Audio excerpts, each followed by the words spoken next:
En el corazón, duele. Que tu equipo de fútbol pierda, duele. Pero que te choquen el auto sin tener un seguro, duele más. Con Sur-One tienes acompañamiento 24/7. Asegura ahora tu auto en www.surone.es. A Marta le llegó un correo que parecía de su banco. Tu cuenta ha sido bloqueada, actualiza tus datos aquí. Hizo clic, ingresó sus datos y se quedó tranquila. En la noche empezaron a llegar notificaciones de compras, transferencias y débitos.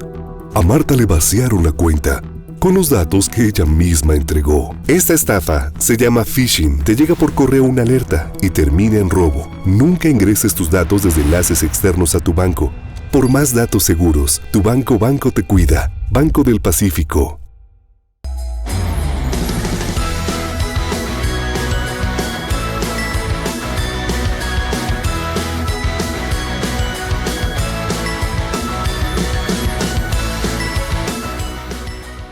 Ecuatoriano empieza un nuevo año con fe. La maleta lista para viajar dando vueltas a toda la cuadra. 12 uvas para la suerte y cientos de objetivos en la cabeza. Y la prenda más suertuda del año. Aunque apriete, pero la fe es solo el inicio. Porque el esfuerzo es de todos los días. Aún queda mucho por hacer, mucho camino por recorrer. Feliz Navidad y un próspero año nuevo. Se trata de seguir intentando y a punta de ganas y trabajo duro lograr lo que nos proponemos. Aunque claro, un poquito de fe nunca viene mal. Este 2026 no será mejor por azar, sino por lo que construyamos juntos. Con fe, con esfuerzo y contigo. En el Hospital de los Valles te ofrecemos mamografía digital 3D, ecografía mamaria y pélvica, desintometría ósea. Agenda tu chequeo al 1-800 Valles. Presenta su informativo Vis a Vis con Janet Nostroza, un espacio de entrevistas, análisis y opinión junto a los protagonistas de la noticia en un diálogo directo. Periodismo de calidad y lo más destacado del acontecer nacional e internacional. Suscríbete a nuestro canal de YouTube Visionaria CC y sigue la transmisión en vivo. Vis a Vis con Janet Nostroza es retransmitido por RTU, Vito TVO, Radio Centro Guayaquil 101.3 FM, Marca TV, Radio Oxígeno 102.1 FM Riobamba, Macro Digital Televisión, OnePlus TV, Radio Online SE, La Naranja SE, Radio Di Blue 88.9 Guayaquil. Aquí empieza Vis a Vis con Janet Nostroza. Bienvenidos. ¿Cómo están? Una excelente mañana para todos ustedes. Bienvenidos y bienvenidas a Vis con Carla Arzentales. No podemos dejar pasar este año 2025 que ha estado marcado justamente por una agenda internacional con lo que sucede en Venezuela, con cómo en estos momentos Estados Unidos ha dado frente al crimen organizado que existe pues en América Latina y en el mundo entero. No podemos dejar de lado pues lo que está pasando también en la región y cómo en estos momentos América Latina se ha visto pues gobernada por la derecha a propósito de las últimas elecciones, tanto en Argentina, en Chile, en Ecuador, y cómo está cambiando todo este panorama. Yo no soy la experta en este tema, pero sí les preguntaré a varios analistas sobre cómo ven el panorama internacional de este 2025 y qué expectativas tenemos para el 2026. Así que quiero agradecerles a todos nuestros invitados quienes están con nosotros para justamente abordar estos temas importantísimos, y quiero darles la bienvenida en estos momentos a Esteban Santos. Él es analista internacional. Quiero agradecerle también muchísimo quien se conecta desde el puerto principal, a Carlos de Estarellas, quien está con nosotros, y también quiero agradecerle muchísimo a, ¿me recuerda su nombre? Lester Cabrera. Él es internacionalista, así que justamente vamos a estar conversando con ellos tres sobre qué ha pasado en este 2026. Y a su criterio, arranco preguntándoles de manera abierta, ¿cómo ven? Y empiezo justamente por Esteban Santos. ¿Cómo ve Esteban este 2026, en donde ya poco a poco hemos visto mapas de cómo la región, de cómo América Latina se está pintando de azul, con una derecha, con un rechazo completo al socialismo y con cambios completamente ideológicos en la región? Bienvenido. Gracias, querida Carla. Mira, yo creo que el 2025 termina siendo un mundo más fragmentado, pero no más estable. Yo creo que el 2025 confirma el fin práctico, si tú quieres, del orden internacional liberal tal y como lo conocíamos. Yo creo que ya no hay no estamos ante un nuevo orden mundial, estamos ante yo creería que un interino peligroso, porque desde 1945 es la primera vez que no tenemos un hegemón sin más. Creo que China se lleva la batuta del país que más ha logrado crecer de manera silenciosa y sin tener que activar mecanismos militares como sí lo está haciendo los Estados Unidos. Y en particular lo que tú me estás preguntando con respecto a este cambio que se puede dar, sobre todo en la región, con gobiernos sí de derecha, pero sobre todo me atrevo a decirte de corte un poco más autoritario. Y esto responde, en mi criterio, a que hay muchas generaciones, y esto lo evidenciaba pues el Latinobarómetro, en donde hay una importante muestra, repito, de jóvenes que estarían dispuestos a tener un líder autoritario o estar en una dictadura si a cambio se le entrega sus necesidades básicas, o sea, si es que tengo trabajo, si es que tengo salud, si es que tengo seguridad. Si hay eso, no me interesa tanto si estamos hablando de gobiernos de izquierda o de derecha, y eso creo que habla mucho del problema que estamos teniendo dentro de las instituciones y de cómo los gobiernos actuales, nuestras democracias, no están respondiendo a ese llamado. Y por último, decirte que sí, creo que hay un nuevo tipo de alianzas, creo que en el 2026 puede ser un país como Colombia el que regrese nuevamente a la derecha, y sin duda alguna el anfitrión será el ver la caída, lo que esperamos muchos, del dictador Nicolás Maduro, pero claro, las consecuencias y las respuestas que eso pueda tener dentro del derecho internacional son temas que evidentemente hay que abordarlos. Sí, quiero preguntarle en estos momentos a Carlos Estarellas y saludarle también en estos momentos, gracias Esteban por su intervención, ¿cómo ve en estos momentos el quiebre que ha dado la región? Vemos elecciones en Chile, en estos momentos, quien ya se reunió con el presidente de la República, Daniel Noboa. Vemos también en estos momentos un Milei bastante posicionado. Vemos también en El Salvador a un Bukele gobernando con muchísimo apoyo de parte de la ciudadanía. Vemos a un Daniel Noboa que dice que es de centro izquierda, pero que de alguna manera pues rechaza, digamos, cierta parte del socialismo. ¿Cómo vemos en estos momentos a la región en ese aspecto? Y en estos momentos tal vez un Venezuela, un Colombia, que se queda de lado de los ideales de la región. Carla, muchas gracias por la entrevista. Mire, en realidad veo, antes de contestarla directamente, un mundo fragmentado, con muchas inquietudes, pocas respuestas. Es decir, un 2026 que yo creo va a ser complicado. Usted me pregunta cómo está la región. La región se ha movido el péndulo a los gobiernos de derecha. Y yo creería que se salen, más que la izquierda, este socialismo del siglo XXI que tanto daño le ha hecho a Latinoamérica, en el cual han querido imponer un modelo que ha fracasado, el no respetar el sistema democrático, la libertad de expresión, el no respetar las funciones del Estado. Entonces, América Latina sale de ese sistema y los estados están votando por la derecha.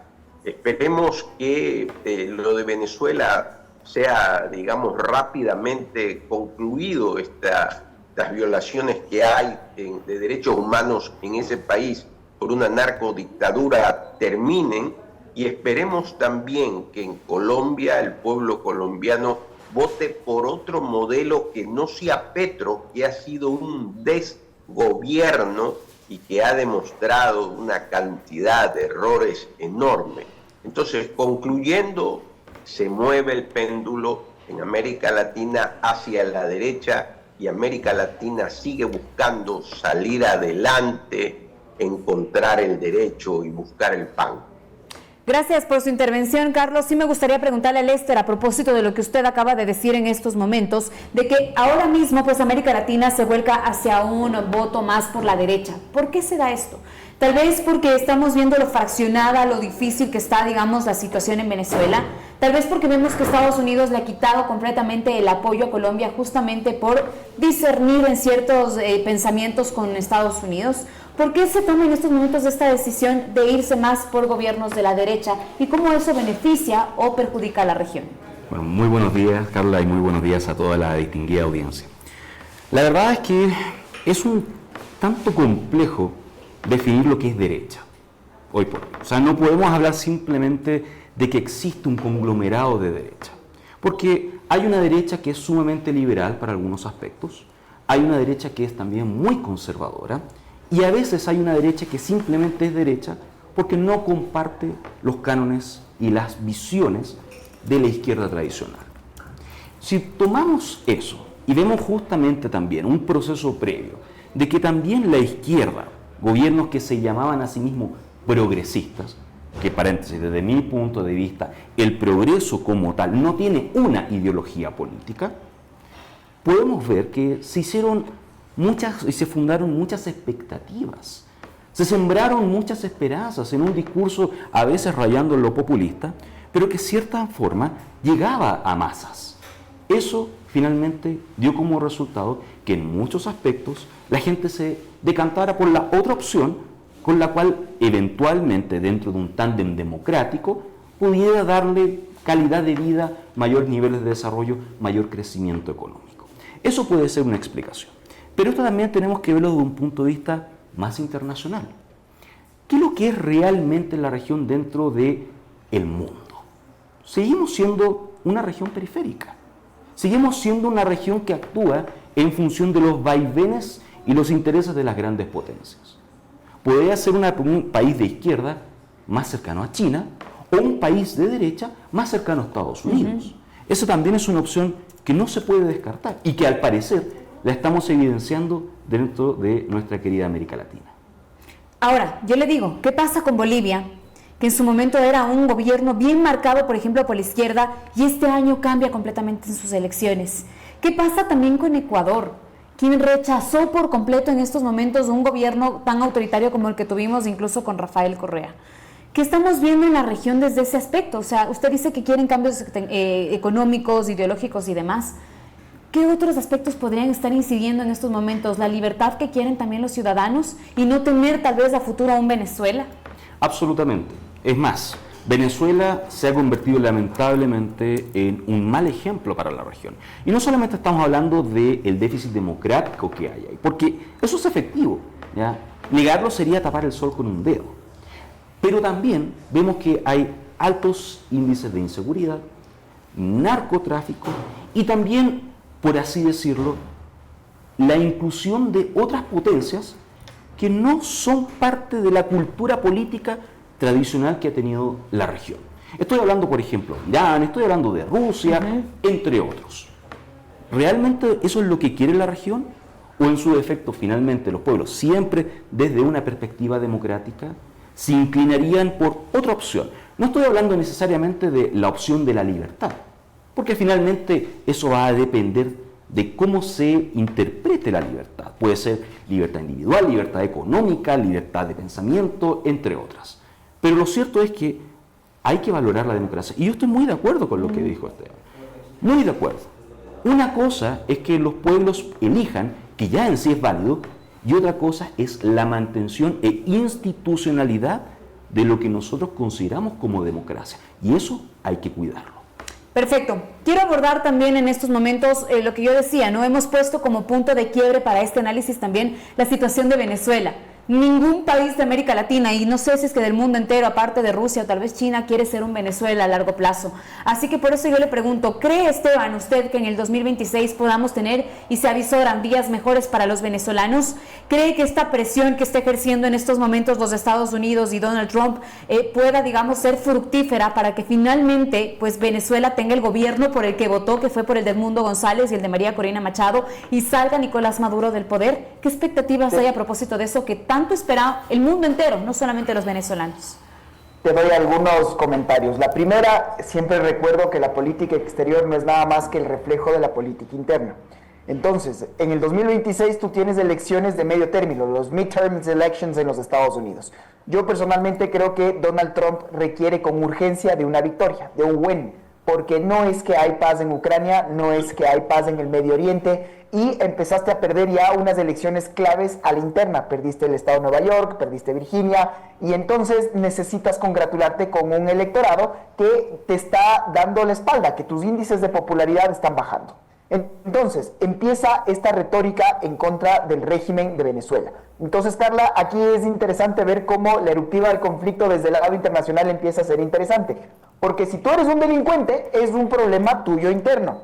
Tú eres un narcodelincuente, subimos un poco más de eruptiva el conflicto, pero no deja de ser un problema venezolano. El momento en el que tú le llamas un narcoterrorista, ahí cambia la definición del derecho internacional y tienes la obligación como Estado de tener que actuar. Hay preguntas abiertas, si es que el Congreso de los Estados Unidos va a dar o no va a dar una autorización para invadir, pero yo me quedo con el mensaje que le dieron algunos republicanos, los Águilas, los Hawks, este señor Graham, que le decía, vea, a mí no me pregunten del derecho internacional, no me pregunten si es que eso no es válido a la luz del derecho internacional, lanzar misiles en contra de barcazas que yo estoy diciendo que son terroristas y que llevan droga. Esto no nos interesa. Él le mandaba un mensaje muy claro a Trump. Si usted manda más del 15% de toda la flota sacrosanta del imperio norteamericano a las costas del Mar Caribe, te gastas estos cientos de millones de dólares y no logras un cambio, ¿cómo nos vamos a ver con nuestros vecinos, con nuestros enemigos, dijo? Con Rusia y con China. Y esto a mí me llamaba mucho la atención, Carla, porque te manda un mensaje muy de fondo, ¿no? Entonces yo creo que América Latina, para ir cerrando esta idea, creo que la estabilidad política sigue siendo el gran déficit. La región tiene un crecimiento moderado.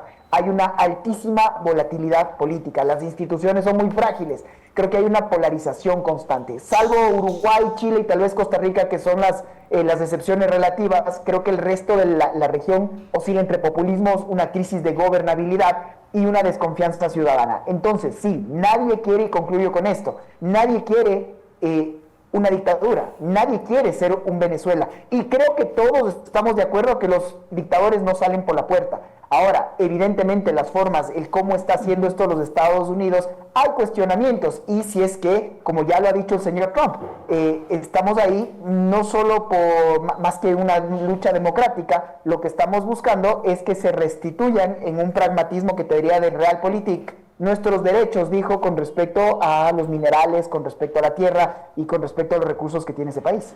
Sin duda. Ahora, yo le quiero preguntar también a Carlos, para ir cerrando este tema, ¿cómo ve la gobernanza exterior en estos momentos? Son varios los presidentes que son jóvenes, que tratan de tener acuerdos, muchos de ellos viajan, se reúnen, una política exterior muchísimo más afianzada. No sé si esa es también su perspectiva. Vemos que, miren, en estos momentos de Chile, ni bien fue elegido Kast, inmediatamente vino a reunirse con el presidente de la República, Daniel Noboa. El mismo mecanismo están haciendo casi todos los presidentes, el de viajar, el de reunirse, el de buscar tratados incluso para luchar contra el crimen organizado. ¿Vemos un trabajo en conjunto internacionalmente? Sí, Carla, el mundo ha cambiado, los medios de comunicación son muy rápidos y esto lleva a que exista una diplomacia presidencial. Y yo creo que hay situaciones en que los presidentes pueden coger un avión y reunirse entre ellos, porque hay muchos temas que solo ellos pueden solucionar. Si no, la cadena es embajadores, canciller y una serie de consultas.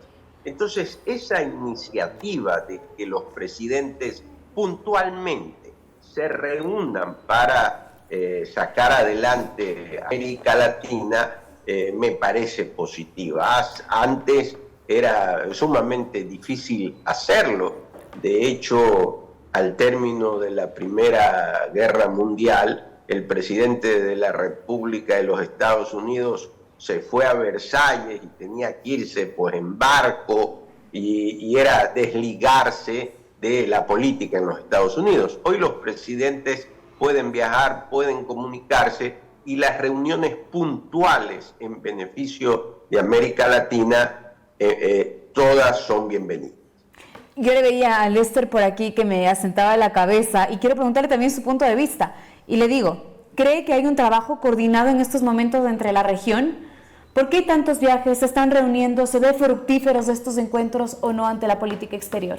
A ver, la política exterior es la proyección de ciertos objetivos, de ciertos valores, de ciertos intereses de los estados hacia el sistema internacional y al mismo tiempo estos se ven influenciados por elementos propios del sistema.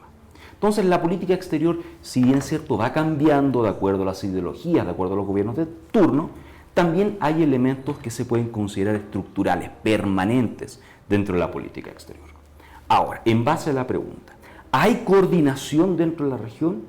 Mi respuesta es, lamentablemente, no. No hay coordinación. Y justamente uno de los elementos fundamentales que puede caracterizar actualmente el sistema internacional es la crisis del multilateralismo.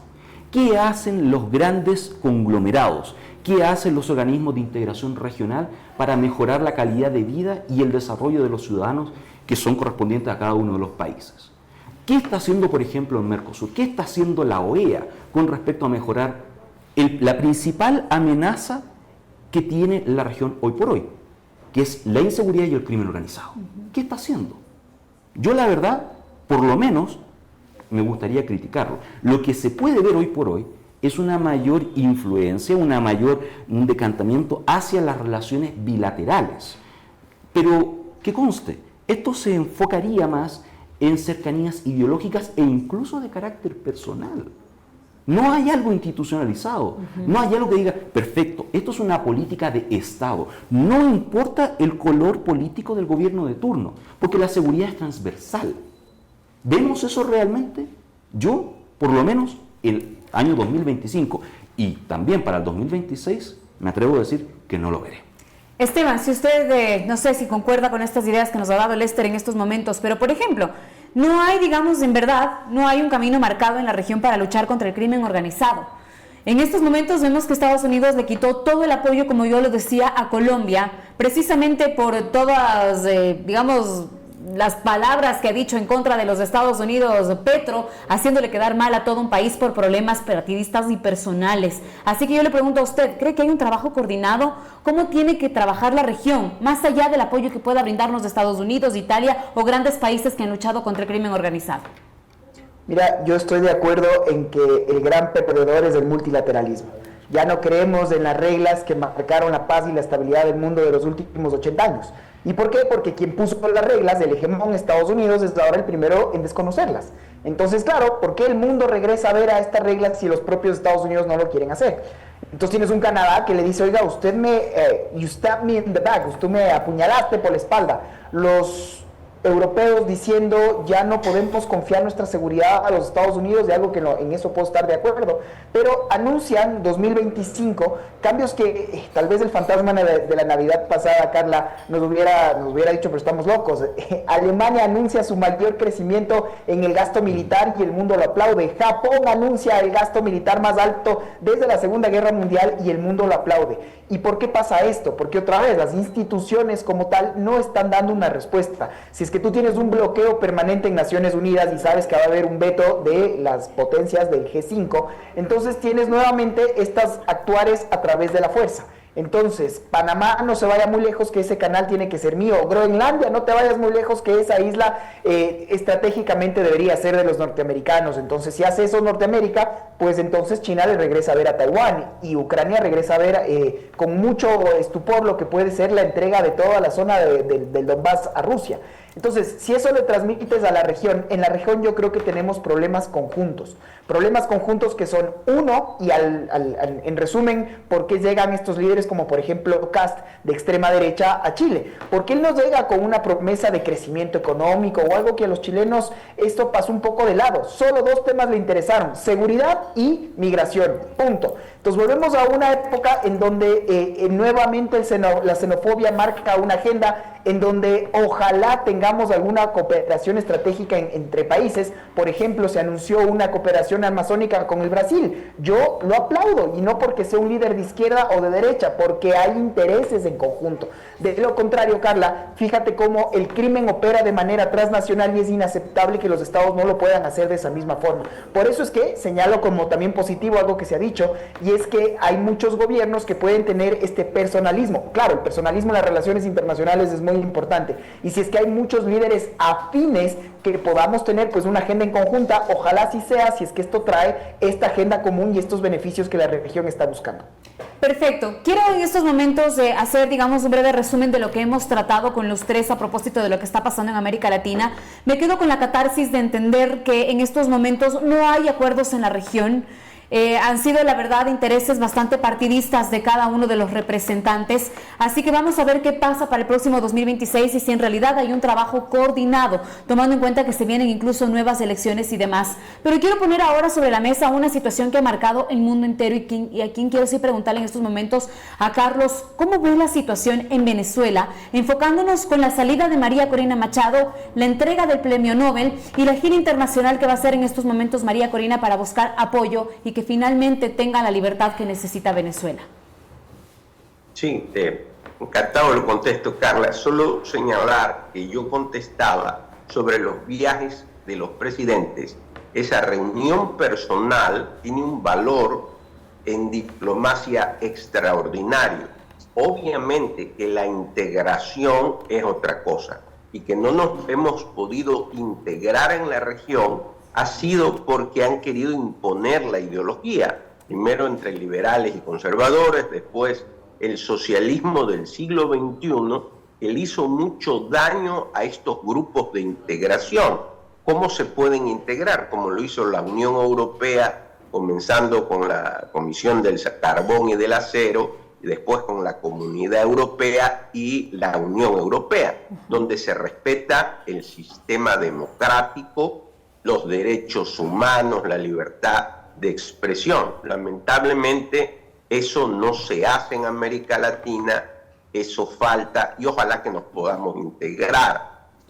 Con relación a Venezuela, Venezuela es un estado fallido donde hay una narcodemocracia y en las Naciones Unidas, Carla, hay una doctrina del año 2005 que es la doctrina de la responsabilidad de proteger, que dice que cuando se violan los derechos humanos, como en Venezuela, los estados deberían intervenir para salvar a la población. Lo peor, Carla, que le puede pasar al pueblo venezolano es que no se haga nada y que Maduro continúe en el poder y que eso mate todas las esperanzas del pueblo venezolano y de América Latina, porque el problema venezolano ha sido exportado al mundo, a Ecuador, a Colombia, a Chile. Esteban hablaba, entre otras cosas... Uy, creo que acabo de tener un problema con el audio. ¿Me escucha bien? Esteban hablaba de la seguridad, entre otras cosas, por la cantidad de venezolanos que han cometido delitos en Chile. Entonces, el problema de Venezuela es algo que debe de solucionarle. El no hacerlo generará un conflicto enorme dentro de Venezuela, una desesperanza y hará un daño también al mundo en general.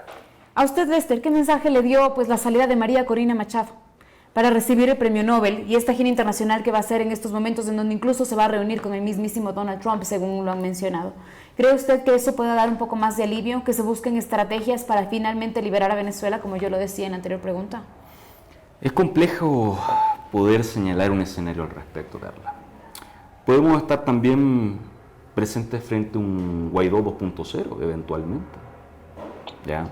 Podemos también estar presentes frente simplemente a señales políticas, pero que finalmente no van a llegar absolutamente a nada.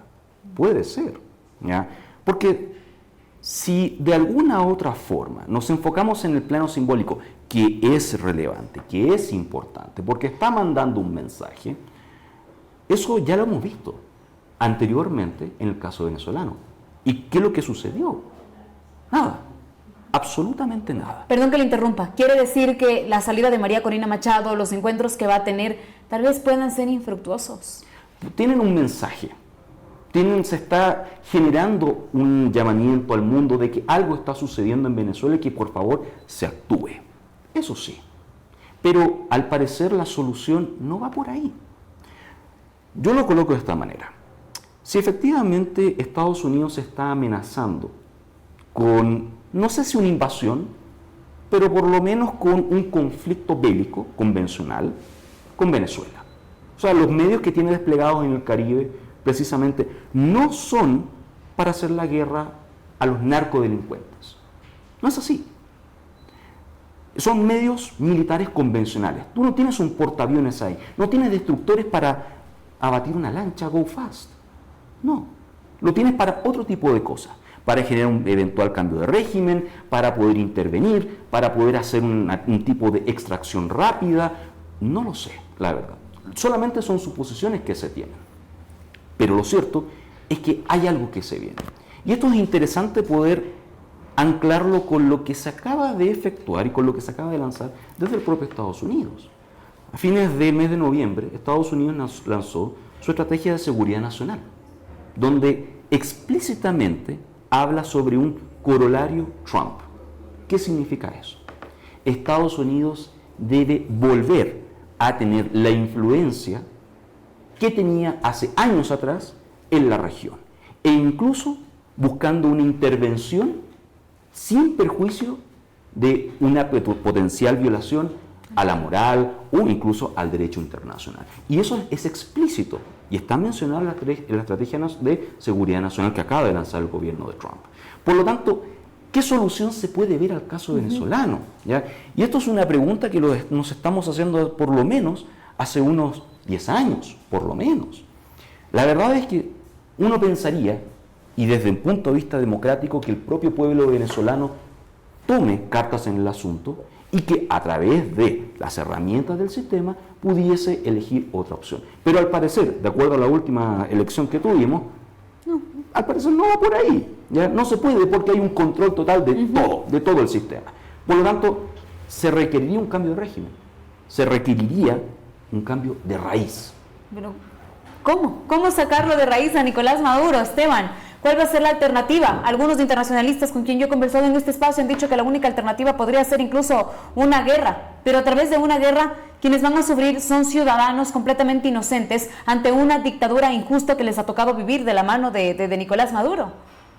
Mira, yo creo que hay un país del cual no se está hablando lo suficiente que puede caer incluso antes que Venezuela, y es la isla de Cuba. Porque en la isla de Cuba no existe nada hoy día, nada, hay hambruna, ese país no produce nada y es la primera vez en la historia que el propio régimen tiene que pedir ayuda, de reconocer que hay esta hambre y tiene que pedirle al Programa de Naciones Unidas de Alimentos que intervenga en Cuba. ¿Por qué te hago esta mención? Porque el momento en el que Estados Unidos está asfixiando finalmente a la economía venezolana con esta idea del bloqueo naval.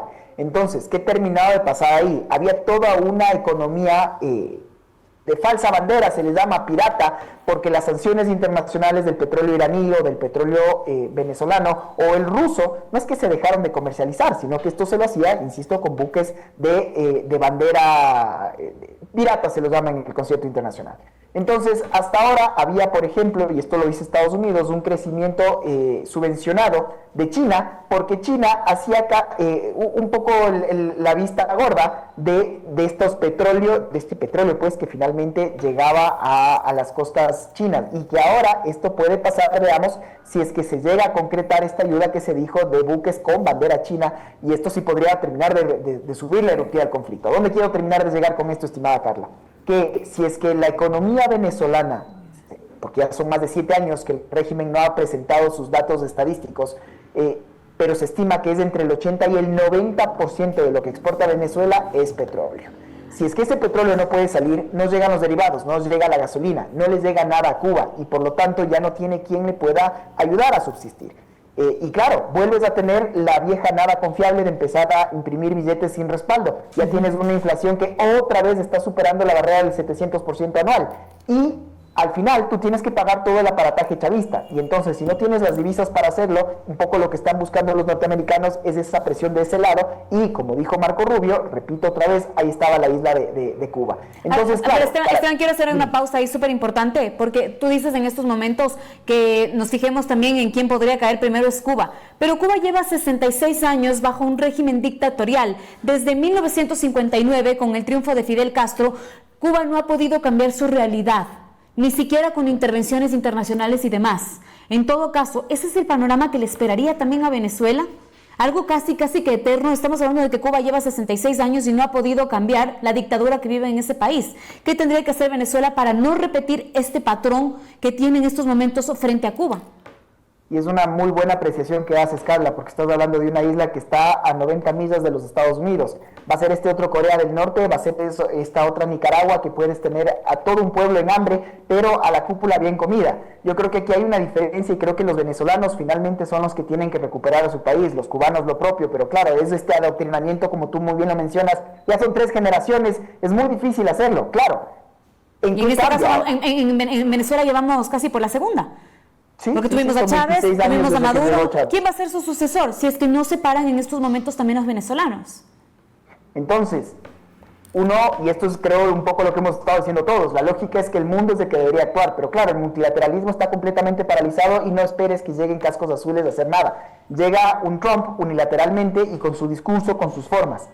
Creo que este sí es un punto de inflexión que yo lo decía hace unos meses y creo que conversaba contigo, que al comienzo sí esto no va a cambiar en nada, porque mientras tenga congratulada a su base de la Florida, a su base migrante, venezolanos, cubanos, que vean esta mano dura, parecía que hasta ahí estaba, pero claro, mandas al portaaviones de este jet Ford, ya acabas de confiscar 2 buques petroleros y habla ya de un tercero, y entonces claro, ahí viene el propio Partido Republicano que le dice, oiga, usted no me puede hacer semejante demostración de fuerza a cambio de nada, y entonces ahí sí el tema está mucho más difícil.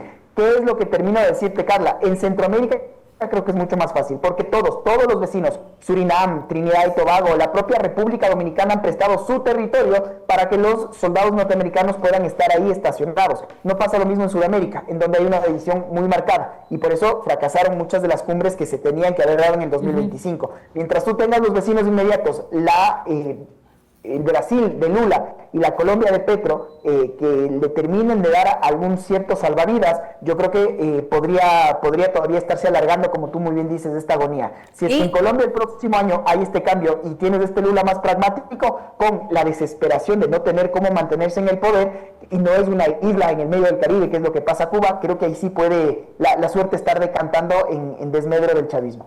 Ahora, tomando en cuenta que ya hemos dado datos sobre la dictadura en Cuba, quiero irme también a la parte de Venezuela con Carlos, porque Venezuela lleva en cambio 26 años bajo un régimen dictatorial, desde justamente la llegada de Hugo Chávez, ahora como ya hablábamos de una segunda generación con pues Nicolás Maduro. ¿Qué nos espera? ¿Es suficiente la intervención y la posición que tiene en estos momentos de Estados Unidos? Estos ataques que se han dado a buques petroleros, diciendo incluso el mismo Donald Trump que no va a devolver el petróleo incautado, un golpe duro incluso para la misma economía venezolana, pero ¿eso es suficiente para que pueda salir Nicolás Maduro del poder y acabar con estos 26 años de penumbra que ha tenido que pasar pues el pueblo venezolano? No, Carla, no es así, digamos. Venezuela no puede solo, el pueblo venezolano no puede solo. Fíjense cómo a María Corina Machado no la dejaron ser candidata.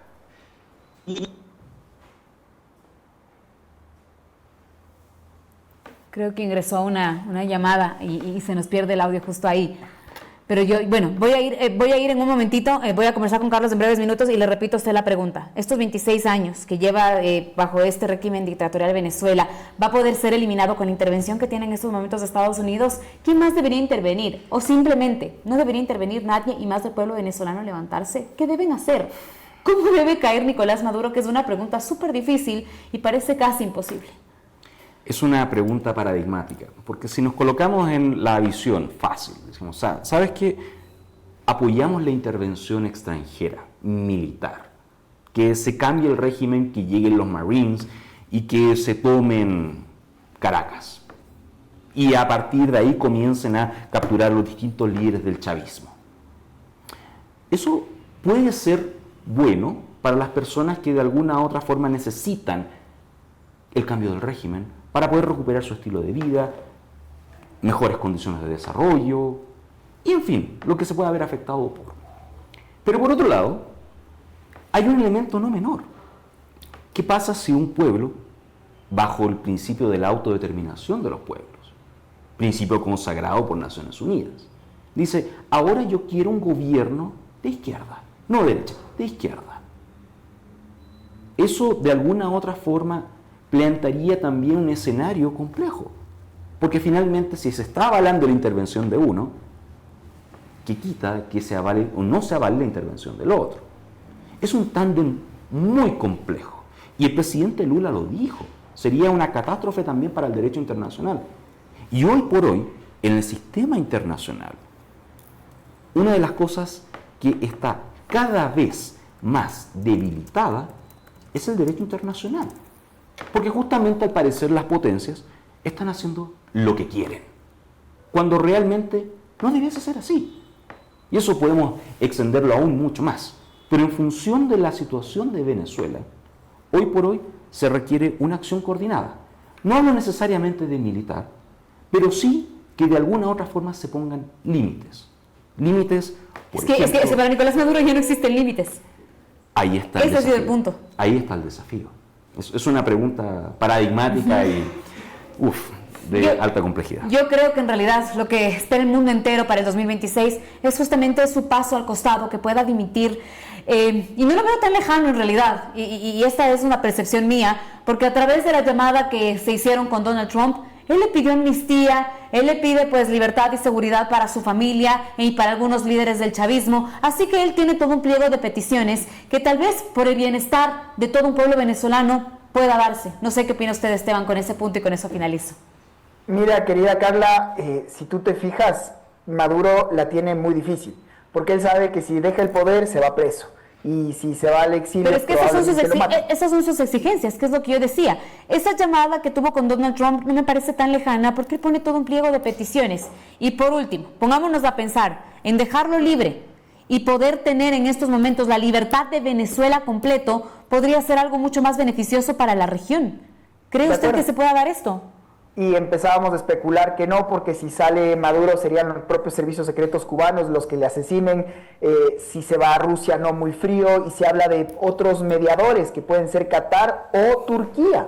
El punto es que se está buscando este momento Alepo. Digo el momento Alepo en alusión a lo que pasó con Bashar al-Assad en Siria, este momento en donde se empezó a desquebrajar todo el sistema, que hasta ahora en mi criterio todavía no se da en Venezuela, todavía no se da en este madurismo.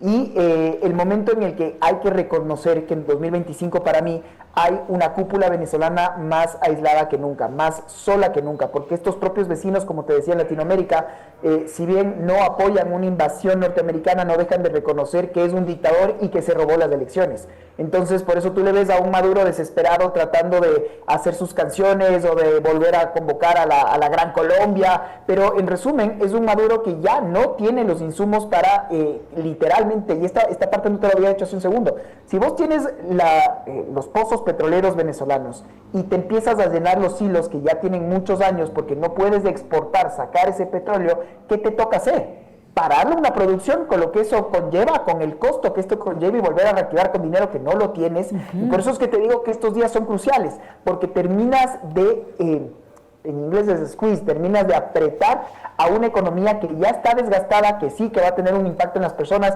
pero que sobre todo está destinado a que la cúpula no tenga de dónde fondearse. Y llega, por supuesto, finalmente, el tráfico ilegal, llega el narcotráfico, llega la delincuencia organizada, que operan libremente en Venezuela. Y por eso sí, para mí la respuesta es terminar de reconocer que si bien los problemas, Carla, de democracia se resuelven con más democracia, en Venezuela no hay democracia. Y el señor no se va a ir por las buenas. Y por eso es que terminamos de ver con estos sentimientos encontrados el que llegue un Estados Unidos nuevamente al poder duro y dejando de lado un poco lo que son los estatutos del derecho internacional que gobernaron al mundo en estos últimos 80 y pico años.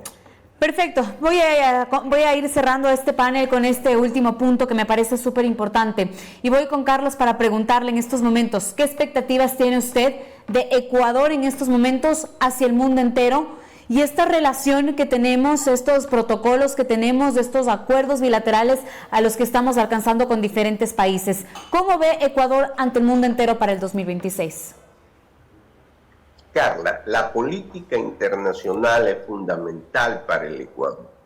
Yo creo que frente a los graves problemas que tenemos, el narcotráfico y la delincuencia organizada, entre otros, pero esos son los más importantes, la política internacional es vital.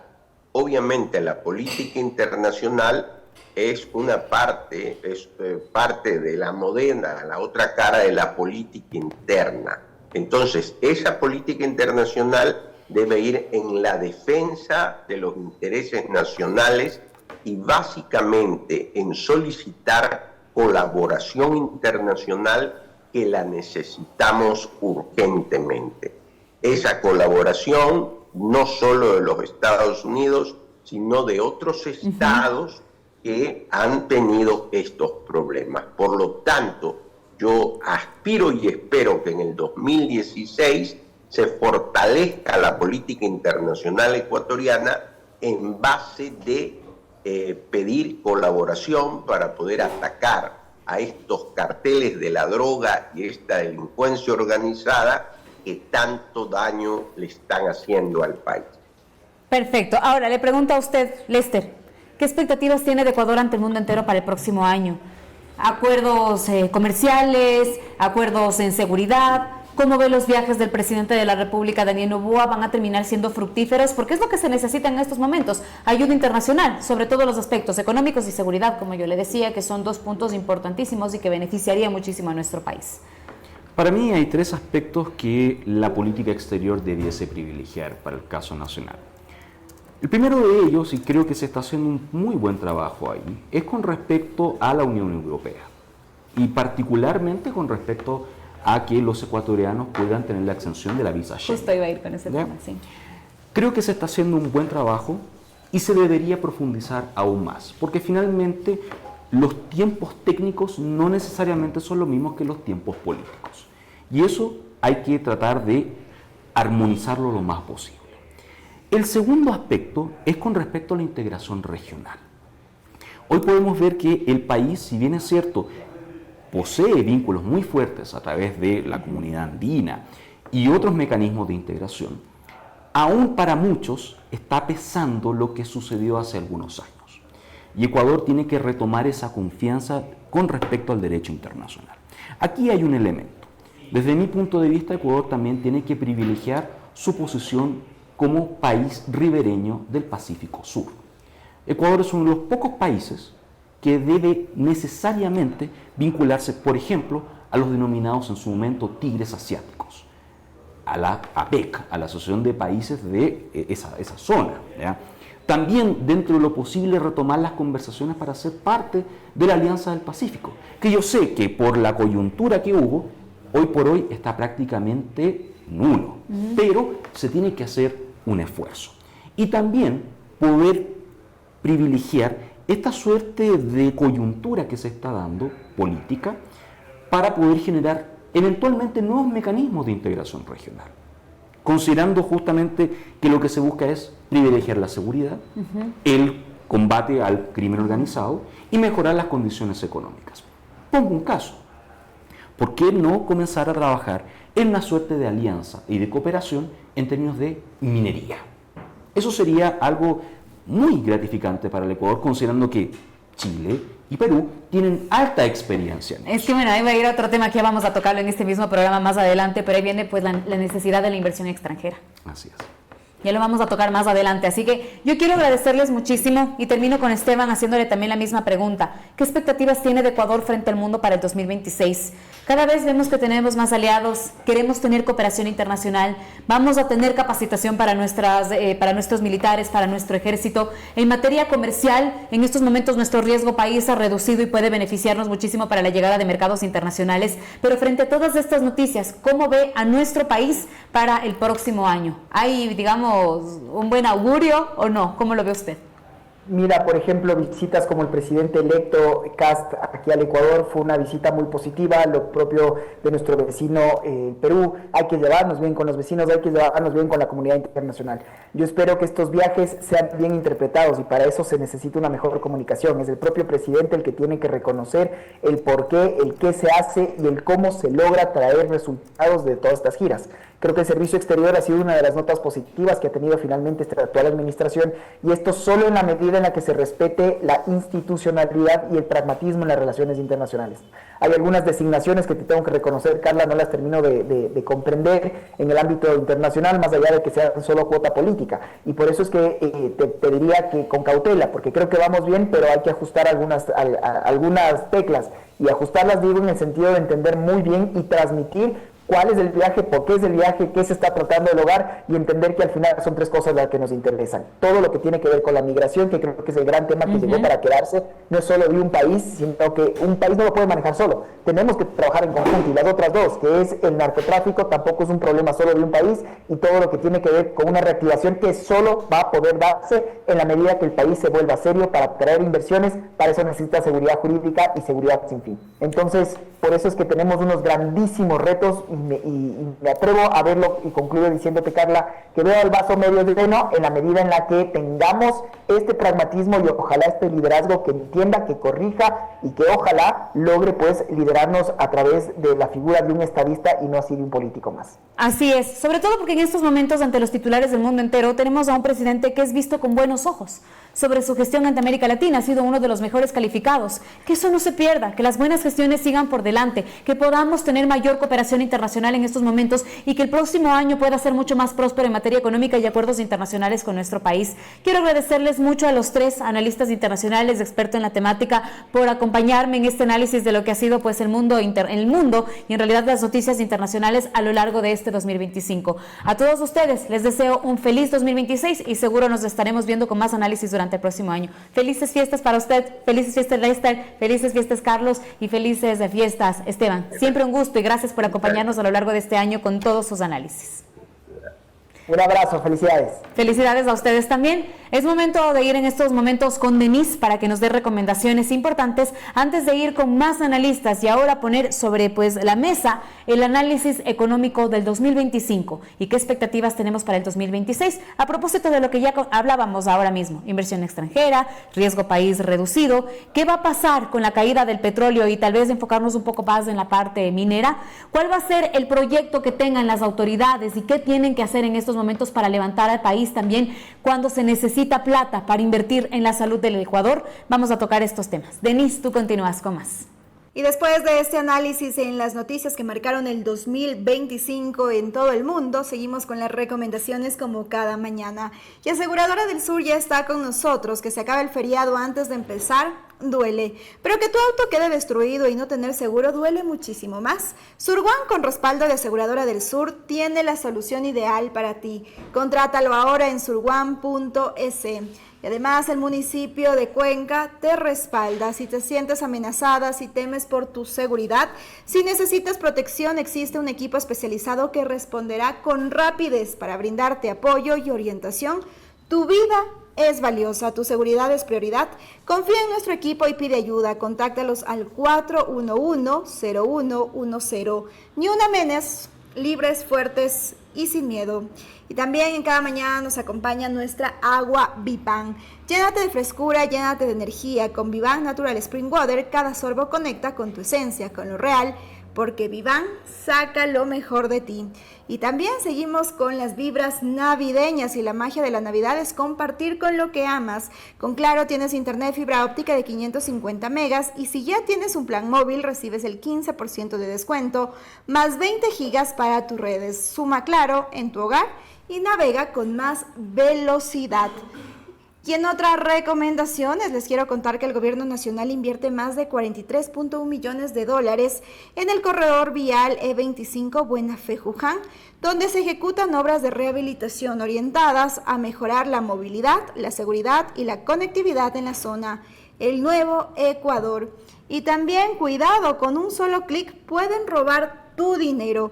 No compartas claves ni datos personales en páginas no oficiales. Estafadores se hacen pasar por tu banco para robar información. Visita @Banco del Pacífico EC y aprende a evitar todo este tipo de estafas. Todo gracias a Banco del Pacífico. Y además una última recomendación, pero no menos importante, es la que nos trae el Hospital de los Valles. En el Hospital de los Valles, cuidar de ti es nuestra prioridad. El servicio Valles Mujer está conformado por un equipo de médicos especialistas para cada etapa de la vida femenina.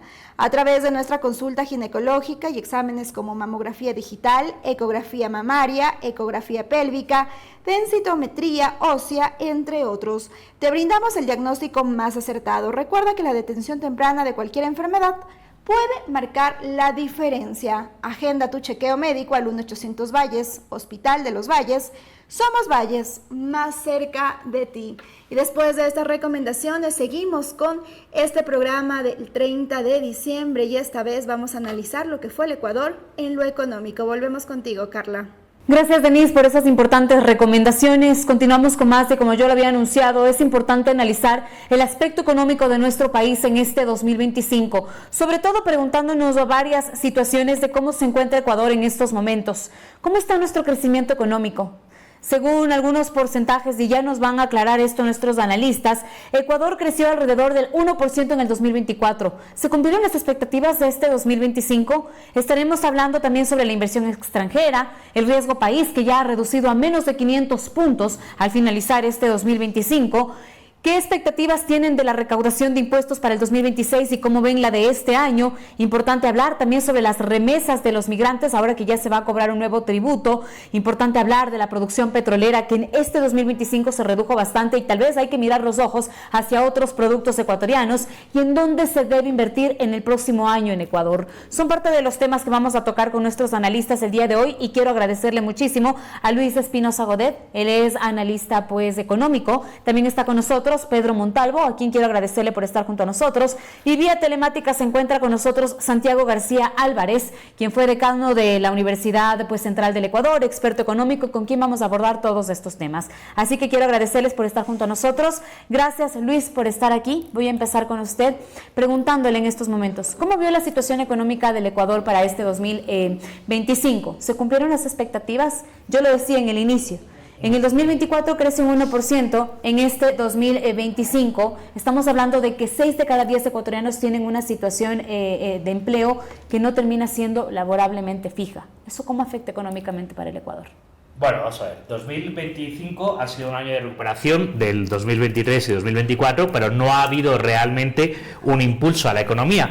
Y no se puede uno esperar que haya grandes cambios, por ejemplo, en la situación dramática, como usted bien ha dicho, de que 2/3 de los ecuatorianos no tienen empleo adecuado, si no se produce ningún cambio en la situación o ningún cambio estructural. No podemos esperar que cambien las cosas si no cambia nada. Es decir, sigue siendo la misma ley laboral, sigue siendo la misma ley de inversiones, seguimos teniendo el mismo déficit público absolutamente inadmisible y evidentemente eso provoca que no haya grandes cambios en la economía del Ecuador. Si no atraemos inversión, ¿cómo pretendemos que las personas encuentren empleo si no hay empresas que les vayan a contratar? Y no hay ningún plan que parezca que vaya a cambiar estas cosas. No hay ningún plan que hable de atraer inversión, reducir impuestos o hacer más eficiente el gasto público para que cada dólar gastado afecte mejor a la vida de los ciudadanos. Así que el 2025 ha sido un año, sí, de crecimiento, más bien de rebote, de recuperación de los años anteriores, y no es previsible que en el 2026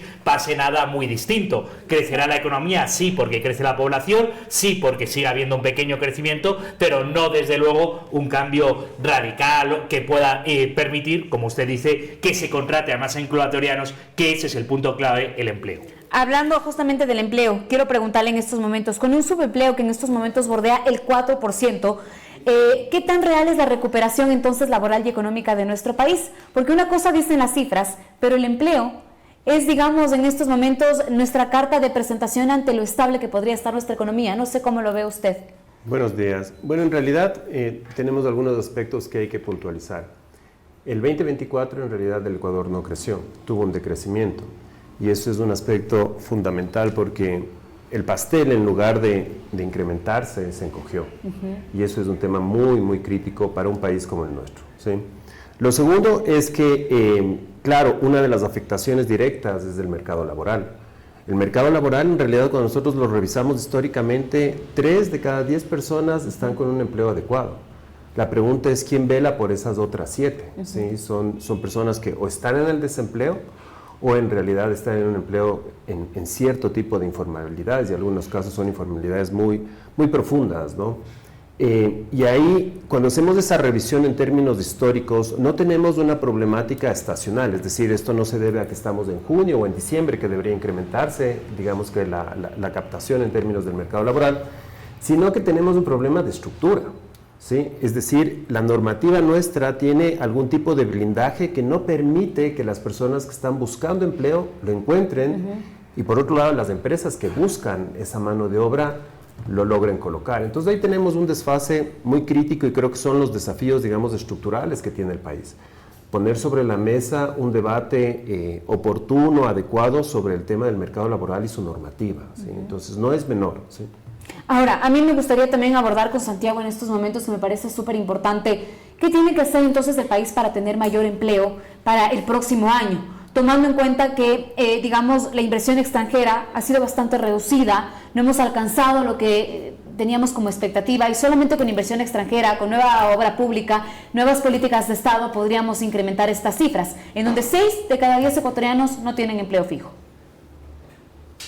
Hola Carla, gracias por la invitación. Un saludo a Pedro, a Luis y a toda la audiencia. Bueno, a ver, yo creo que coincidimos con los colegas. Hay un proceso de recuperación económica durante el 2025, posiblemente termine con un crecimiento del 3.8, quizás un poquito más, o un 4%, a manera de rebote, porque lo dijo muy bien Pedro, la economía decreció menos 2% en el 2024. Hay una mejora muy pequeña. En noviembre del año 2024, hoy la última cifra del INEC dice el 37%, es decir, casi no arañamos el 40%, digamos, de la PEA que tiene un empleo adecuado, más el 3% de desempleo. Entonces tenemos 6 ecuatorianos de cada 10 siguen en el mercado informal, en el trabajo precario, sin ingresos o ingresos menores al salario básico, sin garantías sociales. Entonces esa es la realidad. La pregunta es muy importante. Bueno, ¿qué se puede hacer? Lo primero, a mi modo de ver, es hay que sostener la recuperación económica. Como digo, el 2025 ya hay una recuperación, en eso creo que nadie va a discutir, que es un rebote, estamos de acuerdo, pero de aquí en adelante, el 2026, hay que sostener esto. Y ahí yo veo 4 puntos, Carla, que me preguntas que habría que actuar. Uno, hay que actuar sobre la estabilidad financiera, se requiere mayor dinamismo del sistema bancario, del sistema de cooperativa de crédito, las mutualistas entregando crédito. Segundo, hay que seguir en el tema fiscal, con una política fiscal más clara, más transparente. Hay muchos compromisos que cumplir el 2026. Está hablando de pago de cerca de 7.000, 8.000 millones de dólares en acreencias que tenemos frente a los multilaterales, las deudas pendientes, los bonos, que tenemos que pagar, los bonos internacionales emitidos por otros gobiernos. El tercero, tiene que concretarse las inversiones. No hay inversión, pero es que no marchamos bien, por ejemplo, en inversión petrolera. No ha sido posible concretar las inversiones para los proyectos de intercampo, es decir, unir la producción petrolera en los diferentes campos y bloques. Hay que abrir me parece abrir nuevos pozos, mejorar con tecnología los antiguos. Entonces son temas, y el cuarto que menciono tiene que ver con el fortalecimiento del comercio exterior. Quizás ahí ya algo se ha hecho, se ha negociado, consolidado el acuerdo con China. Está pendiente o se inició con Canadá, se ha hablado de una nueva negociación con Japón, en fin. Entonces, Carla, esos son los 4 temas que habría que trabajar el 2026. Todos esos amerita un programa especial para tratarlos, pero esas son las prioridades para que esto se sostenga. No serviría mucho si el 2026 otra vez ponemos marcha. En vez de correr a marcha cuarta, quinta marcha, otra vez bajamos a primera y segunda. No, así no sirve. Y no podemos nunca tener al menos un mercado de trabajo un poquito más dinámico para que la gente pueda emplearse. Ahora, decía usted algo súper importante, Santiago, que quiero preguntarle a Luis. ¿Cómo ve usted lo que ha pasado con el financiamiento de parte de los multilaterales en este 2025? Tengo aquí algunas cifras que dicen que los multilaterales llegaron hasta 2.1 y 2.7 mil millones de dólares en este 2025. Viene en préstamos de los multilaterales, viene del FMI, del Banco Mundial, del BID, del CAF, pero según el contexto, el financiamiento que tuvo Ecuador en este año es más de deuda interna.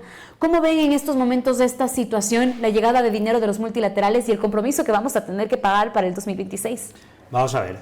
No podemos, por un lado, preocuparnos de que en el 2026 tenemos que hacer muchos pagos de deudas, o tiene el gobierno que hacer con el dinero de los impuestos de los ciudadanos, pago de la deuda que se ha recibido anteriormente, y por otro lado, celebrar que en el año 2025 el gobierno se ha endeudado todavía más con los multilaterales, porque lo uno es consecuencia de lo otro. Y claro, cada vez que uno ve las noticias en Ecuador de llega más dinero del FMI, llega más dinero del Banco Interamericano de Desarrollo, sí, llega más dinero, pero es deuda. Claro, es deuda que hay que pagar después. ¿Y qué ocurre en el 2026? Que hay un montón de pagos de deuda precisamente de gobiernos anteriores que no redujeron el gasto público. Por tanto, aquí la madre, o sea, el problema madre es el gasto público. Porque si tú sigues teniendo un montón de gasto público que tiene un montón de déficit, el déficit se financia con deuda y la deuda hay que pagarla. La deuda del FMI o del BID es una gran noticia, como lo anuncian los medios de comunicación, ¿no? Llegan 600 millones, llegan 1.000 millones cada vez que aparece, ¡oh, qué alegría! Llegan 1.000 millones, ya, pero son 1.000 millones de deuda,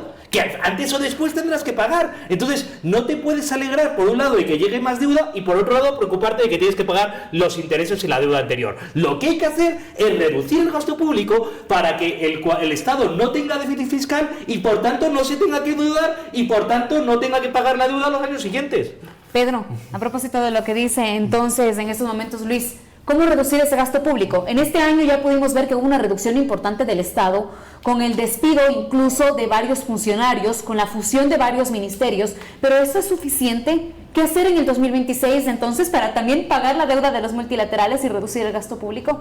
A ver, nosotros hemos tenido una reducción en términos, digamos que del modelo, ¿no? Se ha reducido de un número significativo de ministerios a prácticamente la mitad. Sin embargo, en términos del gasto, eso no ha sucedido. Es básicamente el mismo gasto que tuvimos en 2024, incluso se incrementa para el 2025, y la propuesta, la proforma para el 2026 se incrementa aún más. El gobierno ecuatoriano estipula 46.000 millones de dólares en términos de presupuesto para el próximo año. Ahora, de esos 46.000 millones de dólares, ¿cuánto efectivamente tenemos financiado? O sea, hay una fuente efectiva, son aproximadamente 30.000. Es decir, tenemos un pequeño desfase de 16.000 millones de dólares. Parte de eso se argumenta que se va a financiar con deuda interna, a través de distintas figuras financieras, y otra parte proviene nuevamente de los multilaterales. ¿Cuál es el detalle adicional a eso? Que para el próximo año, sumándome a las palabras que decía Santiago, tenemos que amortizar, o sea, tenemos que pagar la amortización de deuda, tanto de capital como de interés, cercano a 8.000 millones de dólares. Entonces, si es que yo digo que voy a tener, digamos que la mitad de endeudamiento extranjero, alrededor de 8.000, 9.000 millones de dólares, ese endeudamiento se dirige directamente a atender deuda. Por lo tanto, ¿qué dejamos para impulsar a la economía del Ecuador? Y por eso le decía, y para impulsar esta economía, ¿cómo reducir entonces también el gasto público? Ni siquiera hay en estos momentos un presupuesto claro para la parte de la salud, que ya vamos a tocar después. Una de las prioridades que tiene en estos momentos nuestro país. O sea, la reducción del gasto público no es un ejercicio, en primer lugar es una decisión que hay que tomar, pero lo segundo es un ejercicio planificado. En otras palabras, no solo tenemos que reducir el gasto, sino también ver las fuentes de financiamiento. En este año nos damos del lujo de cerrar el ITT por A o B circunstancias, 1.000 millones de dólares. Y reclamamos el tema del retiro de los subsidios. Ojo, decisión también de los ecuatorianos en las urnas. Total. Y ahí me sumo, por ejemplo, al esquema petrolero. Las exportaciones no petroleras del Ecuador redujeron en este año, además. Las petroleras. Y para el incremento del ejercicio petrolero no es una decisión de la noche a la mañana. Hay que hacer un ejercicio de planificación financiera muy importante. Tenemos que habilitar los pozos maduros y tenemos que hacer prospección de los nuevos. Y eso involucra no unos 10, 15, 20 millones, son cientos de millones. Tengo aquí un dato. La producción petrolera en este 2025 cae por aproximadamente 480.000 barriles diarios. En este 2025, ¿cuántos recursos fiscales dejó de percibir en cambio el Ecuador, digamos, desde ese aspecto que se recortó? Solo pensando, digamos, que en lo que tiene que pagar el Estado, el gobierno, son 1.000 millones de dólares aproximadamente mensuales por salarios, 1.000 millones de dólares. Y esa contingencia está planificada también para el próximo año, 1.000 millones de dólares mensuales. ¿Cómo reducimos eso? En otras palabras, si es que nosotros el día de mañana tenemos que hacer una liquidación, digamos que de la mitad de esas personas involucraría aproximadamente por cada despido, obviamente nosotros tenemos una masa madura en términos de las personas, por cada despido aproximadamente multiplicarlo por 3, 4 o hasta $5. ¿Sí? Entonces, si es que yo quiero eliminar, digamos, que 500 millones de dólares al mes, yo tendría que tener líquido aproximadamente unos 1.500, 2.000 millones para hacer la liquidación. ¿Y de dónde? No es fácil. ¿De dónde? Si más bien ese dinero habría que pagar parte de la deuda. Total. O hacer obra pública para generar mucho más de empleo. No hay. Queda ahí un gran vacío desde la parte económica. Esos retos no son retos menores. Vuelvo a sumar. El Ecuador ha tenido un año económico interesante, sí, efectivamente, pero la posibilidad de mantenerlo es difícil. Sí, es difícil, más aún con estos números, con estos huecos, con estos salarios, ¿no? Ahora, yo le pregunto a Santiago, y en estos momentos, esto es importante, con el petróleo aportando en estos momentos cerca del 25% de los ingresos del presupuesto general del Estado, ¿es sostenible seguir en estos momentos dependiendo de un sector que al parecer está en declive? ¿En qué tienen que fijarse los mercados internacionales? Tal vez apuntar un poco más a la parte minera, tal vez apuntar un poco más en los productos autóctonos que tiene el Ecuador y dejar de lado al petróleo. ¿Qué pasa con ese aspecto que también termina siendo importante? Porque si es que hablamos de que tenemos un ingreso petrolero del 25%, ya no representa, digamos, una cantidad cuantiosa al presupuesto general del Estado. Bueno, sí, yo creo que el tema es complicado. Yo coincido con Pedro, la forma de ver esto es decir que hay muchas fuerzas, digamos, que pueden golpear a la economía y hacer que el 2026 no se sostenga un crecimiento económico. Eso creo que es un buen mensaje y la gente entiende uno de los puntos, porque hay varios puntos. Yo mencioné el tema de estabilidad financiera, el crédito, ya lo voy a mencionar luego. Y hoy lo que me preguntas, Carla, tiene que ver con la inversión. Y este gobierno ha fallado mucho en materia de inversión petrolera.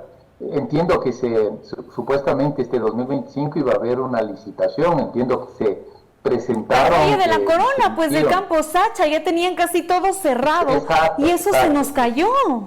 Exactamente, a eso me refiero. Entonces, en el tema petrolero, la media es 460,000 barriles diarios, cuando Ecuador tradicionalmente venía produciendo cerca de 500,000 de barriles diarios. Entonces, obvio, el ecuatoriano tiene que entender, tenemos menos ingresos petroleros que alimenta al presupuesto público, al ingreso público. Entonces es una cuestión compleja. ¿Qué pasa ahí? Esa es una buena pregunta. ¿Por qué las autoridades respectivas no aceleran el proceso de inversión? Ahí hay un esquema y experiencia. Este momento, yo no estuve muy de acuerdo en que la Constitución prohíbe todo. No, ahí hay delegación. Pues entonces apliquemos lo que dice la Constitución. Además hay 40 años de experiencia en producción petrolera, pero hagamos que la inversión fluya pensando en que vamos a poder recuperar la producción petrolera. Es que yo le voy a decir algo, es que los mercados internacionales y digamos de las empresas extranjeras no confían justo en la estabilidad jurídica que tiene en estos momentos nuestro país. Yo le veo por aquí también a Luis que quiere opinar sobre el tema, porque claro, termina siendo tal vez indignante darnos cuenta de que estamos perdiendo tanto dinero solamente en explotación. Si tenemos, digamos, la joya de la corona, hay mercados internacionales, hay empresas especializadas interesadas en venir a invertir en nuestro país. No lo hacen porque no tenemos esa garantía jurídica que incluso no se pudo cambiar en la Constitución porque la gente no votó por una constituyente. Lo que no se puede pretender es que con las mismas normas tengamos resultados distintos. La Constitución de Ecuador es hostil a la inversión extranjera. Primer punto. Los ecuatorianos votaron no cambiarla. Segundo punto. Ecuador no tiene arbitraje internacional, que sería algo muy favorable para las empresas extranjeras. Y perdón que interrumpa, también votaron los ecuatorianos que no por aquello. En tercer punto, los ecuatorianos decidieron no explotar Yasuní teniendo un montón. Y los ecuatorianos votaron. Por tanto, no podemos extrañarnos de que los resultados de nuestras acciones den los mismos resultados. En Ecuador no hay inversión. Pregunta muy sencilla y miro a cámara. Si usted tiene ahora mismo $1.000 o $10.000 o $1.000.000, ¿los invertiría en un negocio en Ecuador? ¿Por qué pretende que las empresas extranjeras vengan a invertir en Ecuador si usted no confía en las condiciones actuales de Ecuador? Si la ley laboral, si la ley fiscal, si la ley de inversión y además la inseguridad de las vacunas hacen casi imposible invertir. ¿Cómo pretenderemos que los extranjeros o que las empresas extranjeras vengan a invertir si no hay seguridad, no hay una justicia independiente, no hay arbitraje internacional, no hay una buena ley laboral, no hay una buena ley fiscal, hay una constitución que dice que los recursos son del Estado? Claro, con estas normas Es imposible pretender cambios. Y ahora vamos a rezarle a la Virgencita para que en el 2026 la economía vaya mucho mejor. Evidentemente no va a ir mucho mejor, ni va a haber grandes inversiones en el 2026 en estas condiciones que son las que son. Y ojo, la que los ecuatorianos han votado. Así es. Que aquí, que cada palo aguante su vela. En estas condiciones es imposible que haya grandes cambios. Quiero ver también su opinión, Pedro, porque sí me llama mucho la atención. Lo que tenemos también hoy en día no es culpa del gobierno, no es culpa de dineros mal administrados. En efecto, digamos, las autoridades tienen su grado de responsabilidad, pero los ecuatorianos también tenemos lo que quisimos. Sí, o sea, efectivamente nosotros tenemos una ratificación, pero sí creo que es necesario también que el actor económico, el agente económico, un poco conozca cuáles son las reglas del juego, o que se transparenten esas reglas del juego, específicamente en términos del direccionamiento, hacia dónde vamos a construir, hacia dónde vamos a caminar, cuál es la política económica del país. Creo que esas necesidades están ahí, son fundamentales conocer cuáles son las reglas del juego y sin embargo no necesariamente las conocemos, ¿sí? O sea, sin embargo no sabemos exactamente cuál es el rumbo del barco. Entonces hacia allá creo que es importantísimo y hay esquemas que son muy prácticos, ¿no? Nosotros no tenemos la posibilidad de tener una política monetaria o nuestra política monetaria es mínima, pero sí podríamos activar temas a través de las instituciones financieras, ¿sí? Nosotros podemos ampliar temas de líneas crediticias que te pueden potencializar el sector productivo y que lamentablemente, digamos que simple y llanamente se las conversan pero no se las aplican, ¿no? No vemos una profundización en términos de portafolios de líneas productivas o de aspectos en términos de empuje hacia la empresa. Más bien, yo diría que, por ejemplo, habían actores anteriores como la Corporación Financiera Nacional, que bien o mal tenía una actividad muy fuerte dentro del esquema productivo. Lamentablemente el día de hoy se ha convertido en una banca de segundo piso. Entender que es una banca de segundo piso. Yo tengo una corporación financiera que traslada 20 millones de dólares, por ejemplo, al Banco El Pichincha. El Banco El Pichincha tiene de activos cerca de 18 mil millones de dólares. Entonces, 20 millones... Entonces la pregunta es, ¿qué tipo de propuestas nosotros estamos realizando desde el espacio gubernamental para mercados internacionales incluso? Incluso, cuando nosotros traemos recursos de afuera, ¿hacia dónde los podríamos colocar? Justo, esa es una gran pregunta que quería preguntarle en estos momentos. ¿En dónde deben invertir, digamos, los mercados internacionales en este año en Ecuador, si no va desde el aspecto petrolero? Por justamente estos aspectos que estamos hablando, hay reducción de barriles diarios, vemos que en estos momentos no constituye un porcentaje, digamos, tan alto del presupuesto general del Estado. Entonces, ¿en dónde tienen que estar los ojos internacionales en este año? ¿En qué se debe invertir en Ecuador? A ver, yo ahí vuelvo a coincidir, ¿no? Es decir, si nosotros tenemos no $1 millón, porque en los mercados internacionales estamos hablando de flujos 1.000 millones, 2.000 millones, 3.000 millones, y tienes un escenario en términos de América Latina, tienes Panamá, Colombia, Ecuador, Perú, Chile. Digamos que solo en ese esquema en términos del Pacífico, ¿en cuál inviertes? En aquel que te brinde las condiciones las reglas claras, volvemos al tema de las reglas claras para invertir. Pero Ecuador no tiene claras esas reglas, entonces no necesariamente nosotros somos en este momento uno de los países que atrae inversión. Hay que generar las condiciones adecuadas a través de estructuraciones normativas, a través de implementar temas de arbitraje. Es decir, nosotros tenemos que a este jugador externo que viene con una chequera con muchos ceros, ¿sí?, darles las condiciones adecuadas. Eso no implica que nosotros debemos definir reglas que son ganar para ambas partes, ¿sí?, solo para él. No, es para ambas partes, pero deben estar esas reglas. Parte de esto, solo como cierre, estamos viendo el resultado de un ejercicio en el ámbito petrolero en el cual tenemos que pagar la factura el día de hoy después de 20 años. Sabíamos en el 2018 que ya teníamos que pagar, eran cerca de 3.000 millones de dólares, el día de hoy estamos contentos con pagar 200 millones de dólares. No deberíamos pagar, porque deberíamos haber hecho un ejercicio adecuado. Pero si no pagamos, la deuda se incrementa para el 2026, ¿cómo? Claro, a lo que yo voy es que si es que hubiéramos hecho bien el ejercicio, el Ecuador no debería pagar, todo lo contrario. O sea, decir, mira, nosotros actuamos bajo un ejercicio de arbitraje, actuamos bajo las normas de acuerdo a lo estipulado, etcétera. El día de hoy ya sabíamos que teníamos que pagar. Estábamos peleando, oye, no seas malito, no me cobres tanto. Ahora, Santiago, sí quiero preguntarle, a usted le hago esta pregunta para ser un poco más específicos. ¿En qué deberían invertir los mercados internacionales en Ecuador para el 2026? No sé, se me ocurre, minería, No sé si sigue siendo la explotación petrolera, digamos, un aspecto importante. ¿En dónde tienen que estar los ojos de Ecuador en estos momentos, tomando en cuenta nuestros recursos que podrían ser ricos para el exterior? Bueno, esa es una buena pregunta. Saliéndonos del tema petrolero, yo creo que ahí ha quedado claro el mensaje. Yo creo que sí hay espacio jurídico para captar inversión extranjera petrolera, pero se requiere más claridad en la política pública del gobierno. Dicho esto, pasemos. ¿Qué hay? Mira, yo tengo aquí, preparé el último dato de la Secretaría de Inversiones. ¿En qué área se podría recibir inversión extranjera vía alianza público-privada y también inversión nacional? Por ejemplo, en tema vial, 3.810 millones. 3.810 millones. Portuario, 733 millones. Energético, 6.042 millones. Necesita el Ecuador urgente para no tener cortes de luz. ¿Cuánto suma eso, Carla? 10.586 millones. 10.000. O sea, el Ecuador sí tiene opciones de inversión. Por eso yo decía, para sostener de aquí en adelante, digamos, del 26 hasta que se acabe el gobierno en mayo del 2029, por favor, hay que entrarle a las inversiones, pero si aquí ellos mismos tienen el listado. El tema es que no avanzamos, no hay poca calidad institucional.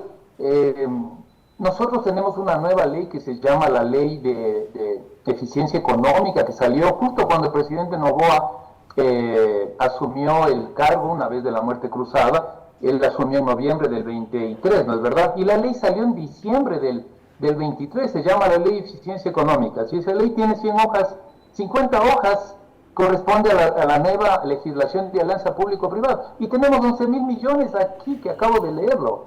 Entonces, ese es, no sé si cabe decir el reclamo, porque, bueno, o cómo lo planteamos, esa es una necesidad de concretar, de avanzar. Además del petrolero, y aquí no está el tema petrolero, pero está el tema eléctrico. ¿Y cómo vamos en el tema eléctrico? A paso de tortuga. No se están haciendo y eso las que cosas. también hubo una ley, pues, que se aprobó. 2 leyes incluso para el fortalecimiento energético de nuestro país. Se aprobaron 2 leyes en la Asamblea Nacional. Sí. Entonces, y perdón que interrumpa, y no hay mercados internacionales que vengan a invertir en ese aspecto. ¿Por qué razón? Porque no terminan recibiendo una ganancia fructífera e importante y tampoco tienen esas garantías para invertir en ese aspecto de nuestro país. Y más aún en estos momentos en donde ya se viene estiaje. Sería ahorita el momento clave para que vengan proyectos energéticos al Ecuador. Y si hay gente interesada, Janet se fue a España hace 2 semanas y claro, nos contaba que hay empresas importantes de España que quieren venir a invertir a Ecuador, pero ¿cómo lo van a hacer? Solo si tienen bien claro el panorama de cuánto van a ganar, cuánto van a percibir y cómo llegar a una mediación internacional. Claro, es un todo, Carla, porque el tema macro marca la cancha. Si ven que es un país que tiene un déficit fiscal y más o menos o no mostramos seriedad para poder cumplir, eso es una cuestión. Segundo, las leyes, es que yo sí creo que hay espacio. Mi mensaje en este conversatorio es que si hay espacio jurídico, hay espacio y necesidades de inversión, pero hay que hacerlo. Santiago, perdón que le interrumpa, ¿tal vez la Asamblea Nacional necesitaría aclarar un poco más este panorama? Yo no creo, porque otra vez entramos. Por ejemplo, en alianza público-privada se hizo lo que había que hacer. Mucha gente opinamos. Yo era presidente del Colegio de Economistas y opinamos, dijimos, sí, esto hay que hacer, esto cambiemos, se cambió. Pero el problema es que no se aplica. El tema eléctrico, ¿qué más necesitamos? Hay reformas, 2 leyes en el tema eléctrico, pero no avanza. Tenemos más bien un problema de corrupción. Entonces no lo sé, a mí me parece que el marco jurídico podría de alguna manera moverse un poquito y recibir lo que necesitamos. En tema portuario, ¿qué necesitamos? No necesitamos mayor cosa. En el tema de vial, bueno, ahí hay unos problemas porque no se pueden poner de acuerdo cuánto mismo hay que pagar al concesionario para que cobre, ¿no es cierto? Si cobro $1 o cobro $2 por construir una carretera, pero que le sirva al ecuatoriano en la costa, en la Amazonía, en la serranía. Entonces, Carla, a mí me parece es que yo le digo algo, Santiago. Es que yo le voy a decir algo, también las empresas internacionales leen las noticias, pues. Y van a decir, mira lo que pasó en el caso Progen con lo energético, mira lo que pasó con Odebrecht en el caso de construcción, digamos, de obra pública y de vías. Entonces también ven las noticias y ven lo que pasa en Ecuador. Yo lo veo aquí también queriendo opinar y quiero darle la palabra. Vamos a ver, no podemos culpar a las empresas internacionales de no venir cuando lo que hace el propio Ecuador espanta a las empresas internacionales. Empezamos. tenemos un mercado eléctrico completamente ineficiente que es monopolio del Estado por la Constitución. Por tanto, una empresa no puede entrar a invertir y recibir. Tenemos un mercado eléctrico que es monopolio del Estado con un precio mucho más bajo del que debería ser del mercado, por tanto no van a recuperar la inversión. Además, tenemos terribles casos de corrupción en el mercado eléctrico como es público y notorio. Un mercado eléctrico operado por 2 empresas públicas absolutamente ineficientes. Además, tenemos el caso de Chevron Texaco, que fue que ya es público y notorio y que el Estado chantajeó a las empresas que vinieron a invertir a este país y ahora nos quejamos que no vienen otras empresas. Tenemos además un Estado tan endeudado que difícilmente va a poder hacer de servicio a si vienen las empresas a este mercado monopolizado por el Estado no va a poder responder porque está completamente endeudado. Y nos quejamos de que no vengan las empresas extranjeras. No vienen por la consecuencia de los actos de lo que hacen y han votado los ecuatorianos y el gobierno ecuatoriano. Por tanto, no podemos quejarnos. Ni vienen ni van a venir. Y podemos seguir esperando a que vengan. Y podemos hacer todas las leyes y todos los cantos y saludos a la bandera que queramos. Pero mientras no haya una solvencia por parte del Estado que garantice que va a pagar, B, unas leyes claras, C, que el Estado no chantajea a las empresas, no sé, lo más evidente, no va a ocurrir ni empresas extranjeras ni empresas ecuatorianas. Entonces, evidentemente, no va a ocurrir nada muy distinto el año que viene. Yo puedo hacer una carta a Papá Noel diciendo todo lo que me gustaría que vengan a invertir las empresas y queda una carta muy bonita, pero es que la verdad es que no van a venir porque en las condiciones actuales es imposible que vengan. Usted ha nombrado a otra empresa más, Chevron Texaco, la mano negra de Texaco, titulares en absolutamente el mundo entero. Tenemos a Progen, tenemos a Odebrecht. Entonces, definitivamente, esos son casos que marcan también la historia ecuatoriana. Y a propósito de esto, sí quiero preguntarle, Pedro, ahora, cambiando un poquito el panorama, pero también enfocado pues a la inversión extranjera, que en estos momentos nosotros tengamos exactamente un riesgo país inferior a 500 puntos, exactamente 499 hasta la semana pasada, 523 puntos menos. Digamos, por primera vez desde el 2018, ¿eso puede darnos mayores garantías? ¿Eso puede ayudar a cambiar el panorama de lo que estamos conversando? Hay que entender cuál es el concepto del riesgo país. El riesgo país básicamente lo que absorbe es la probabilidad de pago de la deuda, ¿sí? Una deuda que nosotros adquirimos en el extranjero, que alrededor, el día de hoy está más o menos entre 60.000 millones de dólares. Entonces la pregunta es, este sujeto de crédito que lo llamamos Ecuador, ¿tiene la capacidad de pago? Si es que nosotros tenemos un puntaje alto, eso quiere decir que lo vemos con riesgo a ese sujeto. En otras palabras, por ejemplo, Venezuela, el día de hoy Bolivia, tiene un score alto, ¿sí? Superior a los 1.500 puntos. Nosotros tenemos 500 puntos. ¿Qué es lo que nos está dando la lectura a ese indicador? Que hay una alta probabilidad que nosotros atendamos la deuda.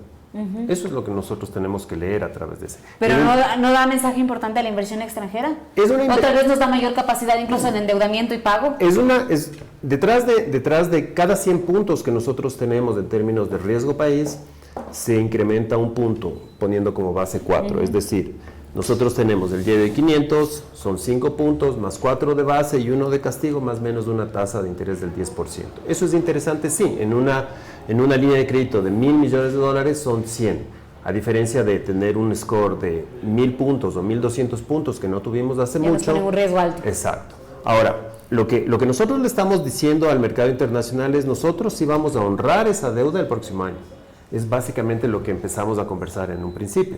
Es decir, nosotros estamos adquiriendo una nueva deuda para atender los pagos de la deuda que nosotros tenemos. Ahora, en el concierto internacional sí hay una réplica en términos de decir, bueno, el Ecuador lo estamos viendo con mejores ojos. Está interesante, por ejemplo, podríamos con 400 puntos emitir bonos, es decir, nuevamente este esquema de endeudamiento.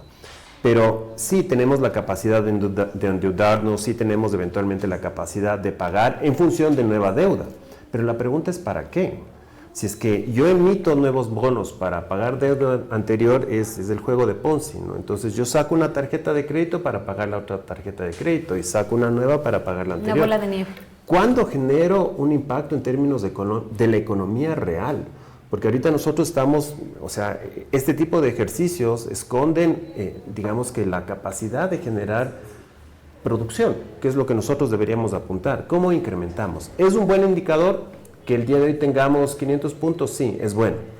Pero eso no es todo. O sea, lo que estamos garantizando ahí es que vamos a pagar la deuda. Lo que estamos ahí es garantizando que podemos emitir. La pregunta es ¿para qué vamos a emitir? Y eso es aspectos importantes. Un poco sumándome al tema de estas alianzas público-privadas, para que tengamos una idea. En el concierto del Ecuador, desde que esto se puso sobre la mesa, alrededor de 10 años, 15 años, nosotros sumando y restando, si es que tenemos unas 10 a 15 alianzas público-privadas, es fabuloso. ¿Cuántas alcanzamos en un año más o menos? ¿Ecuador cuántas alcanza? Colombia emite 300 en un año. Aquí. ¿Sí? Esa es la diferencia de la capacidad de atraer inversión, a pesar de las condiciones de Colombia, a pesar de la inversión extranjera directa en Ecuador no supera los $1.000 millones anuales. Imagínese, usted dice, con suerte llega una empresa. Claro. Entonces, esos son temas críticos, y encima más yo genero un endeudamiento para pagar deuda. La idea sería, ¿cómo yo genero un endeudamiento para poder garantizar que, digamos, que me endeudo en $1.000 millones, pero por cada dólar que yo me endeudo, puedo atraer 1, 2, 3 o 4 empresas más? Sí, eso es parte de las preguntas que nosotros tenemos que hacer. Y bueno, parte de lo que buscan los mercados internacionales, mayores garantías jurídicas. Eso nos ha quedado claro en este aspecto. Quiero irme a la parte de los tributos. No puedo dejar pasar, digamos, el análisis de qué pasa con la recaudación del IVA, de qué pasa con la recaudación tributaria de este año, de este 2025, que es importante pues hablarla también con Santiago. Tengo una recaudación tributaria de más de $16 millones hasta septiembre de este 2025. ¿Eso es positivo? ¿Cómo vemos, digamos, la proyección tributaria también para el próximo año? Bueno, yo creo que los datos últimos al mes de octubre, Carla, ya existe y hay un incremento de ingresos aproximadamente del 6% comparado con noviembre del año 2024. A mí no me queda duda, es decir, la economía sí está en un proceso de rebote, de recuperación, y eso implica mayor cobro de impuestos, empezando por el IVA. Nos preocupa que el impuesto a la renta no crezca como está creciendo el IVA, algo pasa ahí, es decir, el impuesto a las personas, cuando se mide lo que se recaudó en el 25 comparado con lo que se recaudó en el 2024 hasta el mes de octubre, pues resulta, no está expandiéndose eso. O sea, hay que hacer más esfuerzo para ampliar la base tributaria, aquí tenemos que pagar impuestos, eso es nuestra obligación ciudadana. Hay un incremento, Carla, también de tributos que se llama arancelarios o tributos externos. Estamos cobrando más aranceles, digamos, de alguna manera. Ese es el dato, estoy leyendo el dato que sacó el SRE. Si eso pasa en el 25, nosotros pensamos que el 26 no cambiará, es decir, más o menos será una perspectiva de mayor, sobre todo el IVA, mayor recaudación. Y los otros tributos hay que empezar a mirar qué más se puede hacer. Hay un compromiso con el Fondo Monetario Internacional en revisar lo que se llama el gasto tributario. Ahí hay unas exoneraciones, hay que pensarlas bien, esas exoneraciones, tanto para las personas naturales, sobre todo para las empresas, a cambio de qué. Yo estoy a favor que se dé una exoneración, un incentivo tributario, pero que no estoy de acuerdo que sea gratis. O sea, tiene que haber algo de por medio, o un nuevo empleo, un empleo para un joven, una nueva inversión, pero eso no hemos manejado bien. Solamente es duro los bolsillos de los ecuatorianos, han dado duro los bolsillos de los ecuatorianos. Ahora, ¿cómo ve también el aspecto de las remesas de los migrantes, que es también un flujo importantísimo? Sí, eso es un tema. Si uno ve la última noticia de ayer del Banco Interamericano, el Ecuador va a batir récord. Vamos a tener $7.000 millones. Los economistas sí estamos preocupados, por ejemplo, que haya una balanza comercial positiva, es decir, entre lo que exportamos e importamos. La gente entiende eso perfectamente y hay que tener un superávit. Y el superávit de este año posiblemente llegue a 5.000 y aplaudimos, y realmente, qué bueno que tengamos superávit. Pero el superávit en remesas de 7.000, o sea, es una cosa. Y ahí sí no hay política gubernamental, Carla, ahí sí hay que ser serios en el análisis. No es que gracias al gobierno, no. Es parte del sacrificio de los ecuatorianos que viven fuera y que hoy va a batir récord, como digo, durante este año 2025. Sobre todo en un aspecto súper importante, Santiago. Los migrantes ecuatorianos en estos momentos están súper interesados en invertir en nuestro país también en proyectos de vivienda. Mucho de ese dinero está llegando y eso va a aportar también bastante a la economía del Ecuador. Estoy de acuerdo, se necesita política pública. ¿Cuál es la política para canalizar remesas? Sabemos que cerca de unas casi un 80, un 90% llega al ecuatoriano, sirve para el consumo. Y eso está bien para educar al hijo o al nieto, para la comida, está bien para comprar un celular. Pero no hay mucho dinero, Carla, para inversión, porque tampoco no hemos generado una política, varios gobiernos. O sea, al que menos hemos agradecido es al migrante, que quede claro eso. Entonces no hay una política, como tú dices, bueno, y una parte de esos 7.000 millones, en buena hora se están bancarizando, eso sí es cierto, se ha bancarizado. Bueno, ¿por qué no lo canalizamos al emprendimiento? ¿Por qué no lo canalizamos al turismo? O sea, hay tantas cosas que se podría hacer. Pregunto, ¿hay un plan del Ministerio de Turismo sobre eso? No. ¿Hay un plan del Ministerio de la Producción sobre esto? Tampoco. Entonces, más bien hoy hay que contentarnos y decir gracias ecuatorianos por el envío. Ahora, Carla, sí dejo anotado, va a entrar en funcionamiento o en vigencia el impuesto del 1%, las remesas líquidas, que lo puso este año el presidente Trump. Veamos cuánto impacto, no hay todavía posibilidad de tener una idea de cuánto podría impactar, porque es un impuesto. Si yo soy migrante en Madrid, entonces para mandar mis 300 euros me van a cobrar el 1% de impuesto. Sería desde Estados Unidos, como el ejemplo, soy migrante en Nueva York, entonces me van a cobrar un impuesto, obvio que va a haber un impacto. Entonces estamos en eso, pero como digo, también casa adentro, no hay iniciativa, no hay política pública, no hay interés en juntar las piezas, ¿no? Yo creo que algo que decir en este análisis es necesitamos política pública que integre las piezas. Con lo poco que podamos hacer en materia legislativa petrolera, bueno, pero ya hay experiencia, hagamos.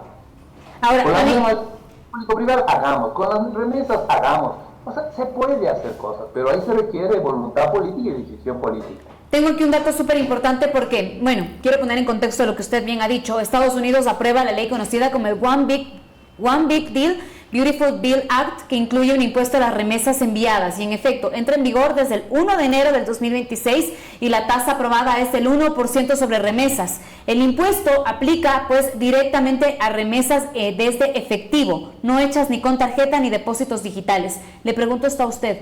¿Cómo va a afectar a la economía ecuatoriana esta decisión, tomando en cuenta que muchos de nuestros migrantes han decidido partir hacia Europa y hacia los Estados Unidos? Últimamente, más preferencia a Europa que a los Estados Unidos por las políticas migratorias de Donald Trump. Bueno, la emigración en primer lugar es la muestra del fracaso del país, porque lo que quiere decir es que un país no da oportunidades a sus residentes.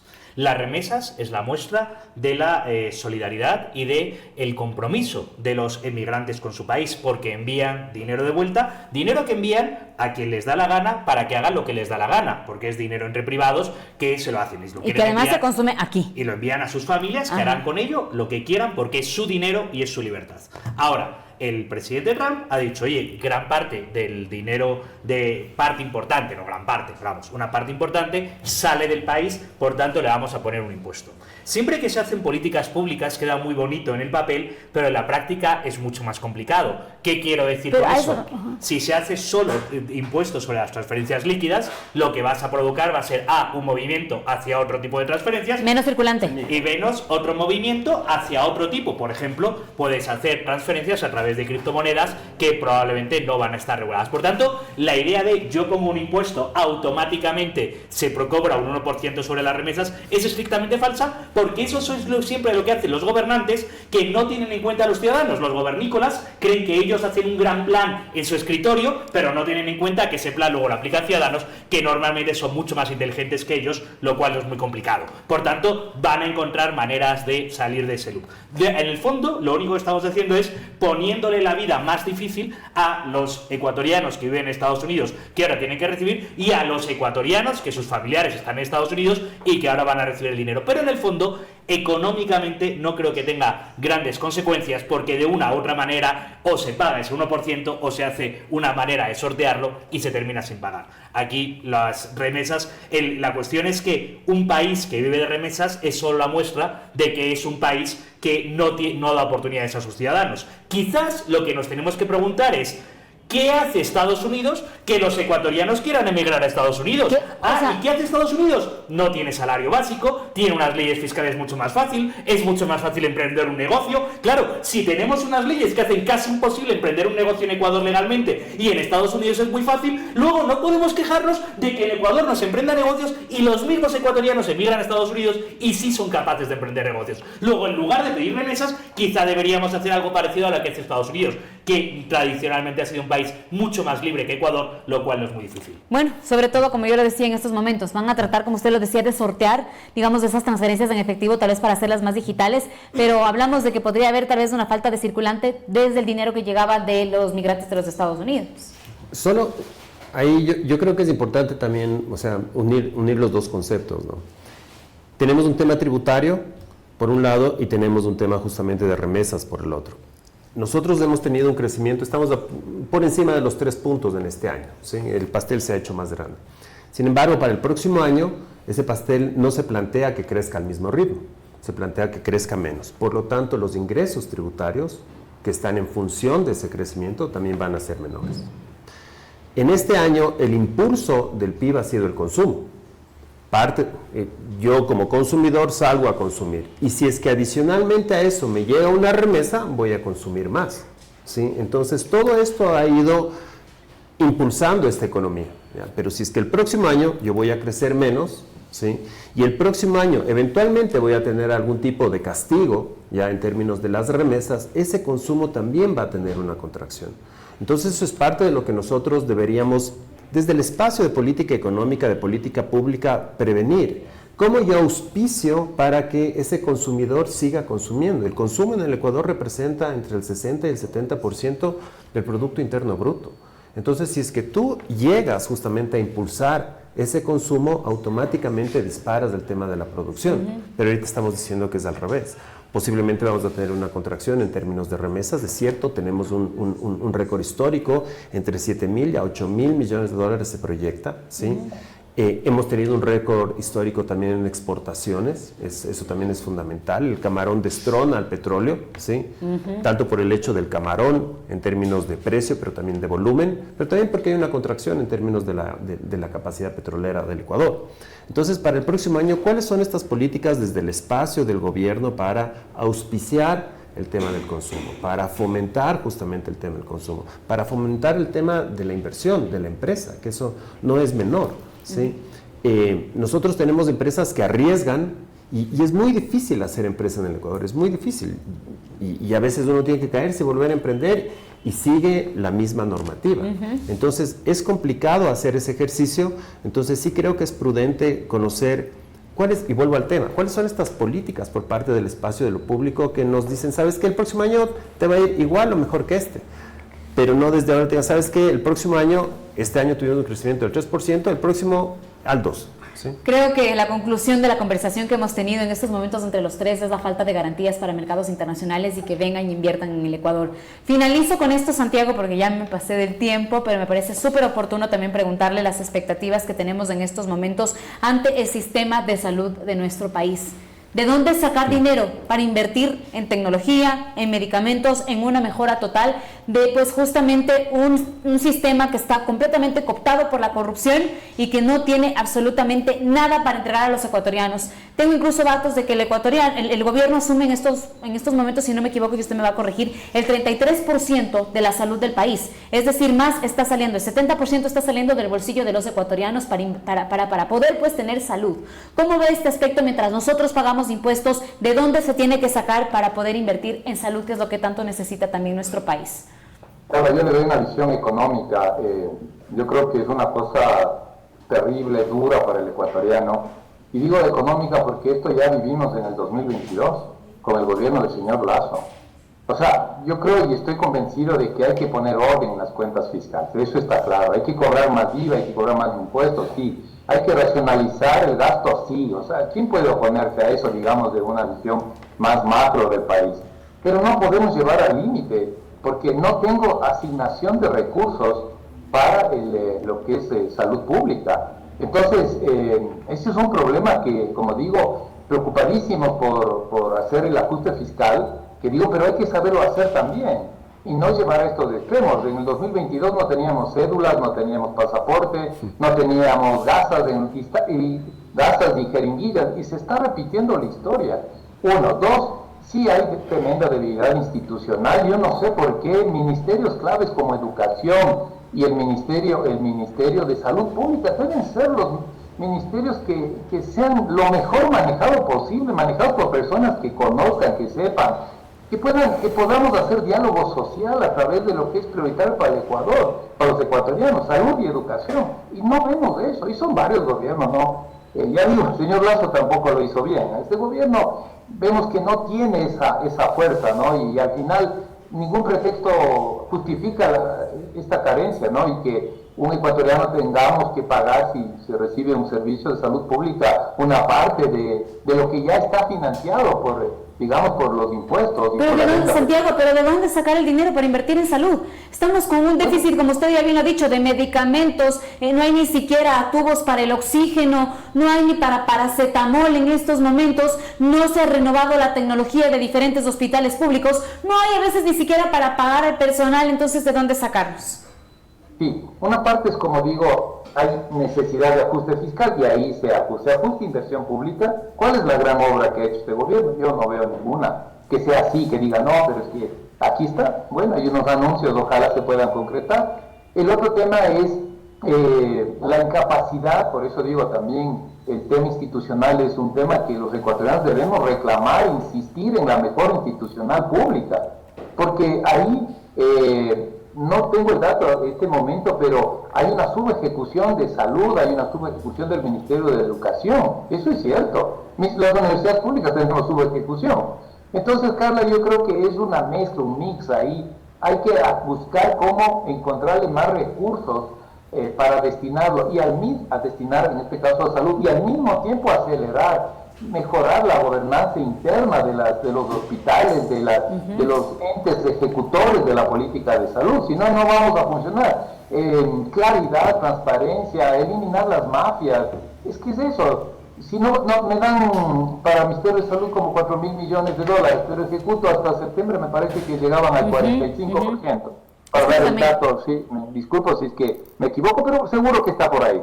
Pero entonces, ¿cómo funcionamos? Y otra vez volvemos, ¿no es cierto?, a no poder garantizar un derecho que los ecuatorianos lo necesitamos. Sobre todo las personas de clases media para abajo, ¿no? La clase alta no necesita eso, pero la clase más empobrecida sí necesita el servicio de salud público que no funciona. Como digo, ingresos, buscar en lo posible asignar un poco más de recursos, sobre todo a compras de insumos, y también buscar la forma de acelerar la inversión pública, y lo otro, mejorar la ejecución. Sin eso no, se terminará acá el 2026 y volvemos a una entrevista parecida y diremos, qué pena, sigue el ciudadano sufriendo porque no tiene atención médica, y si entra, llegamos al colmo de que no había comida en un hospital público. O sea, incluso, Santiago, acotando lo que usted decía en esta conversación, pueden invertir en obra pública, pueden invertir en el aspecto vial, pueden invertir en el aspecto minero, ¿por qué no también en la salud?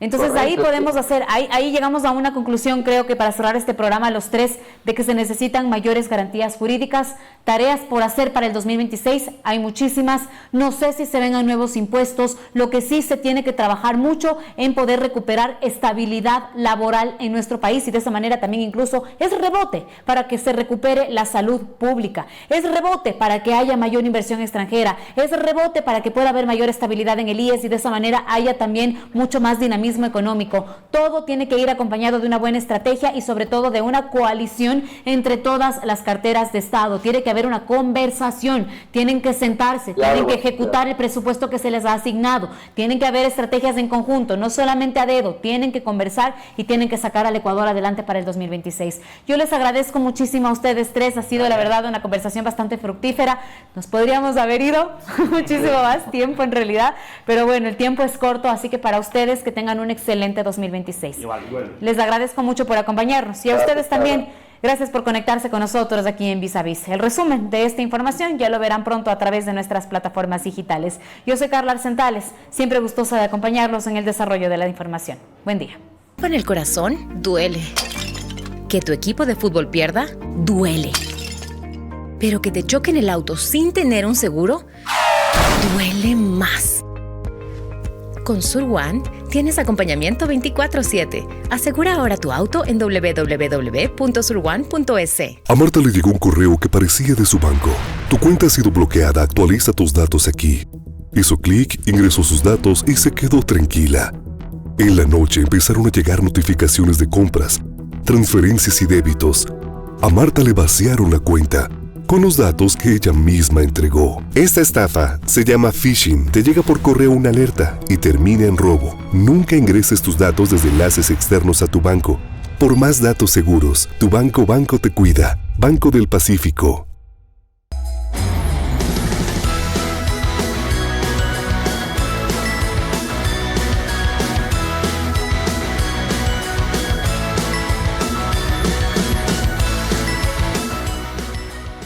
Ecuatoriano empieza un nuevo año con fe.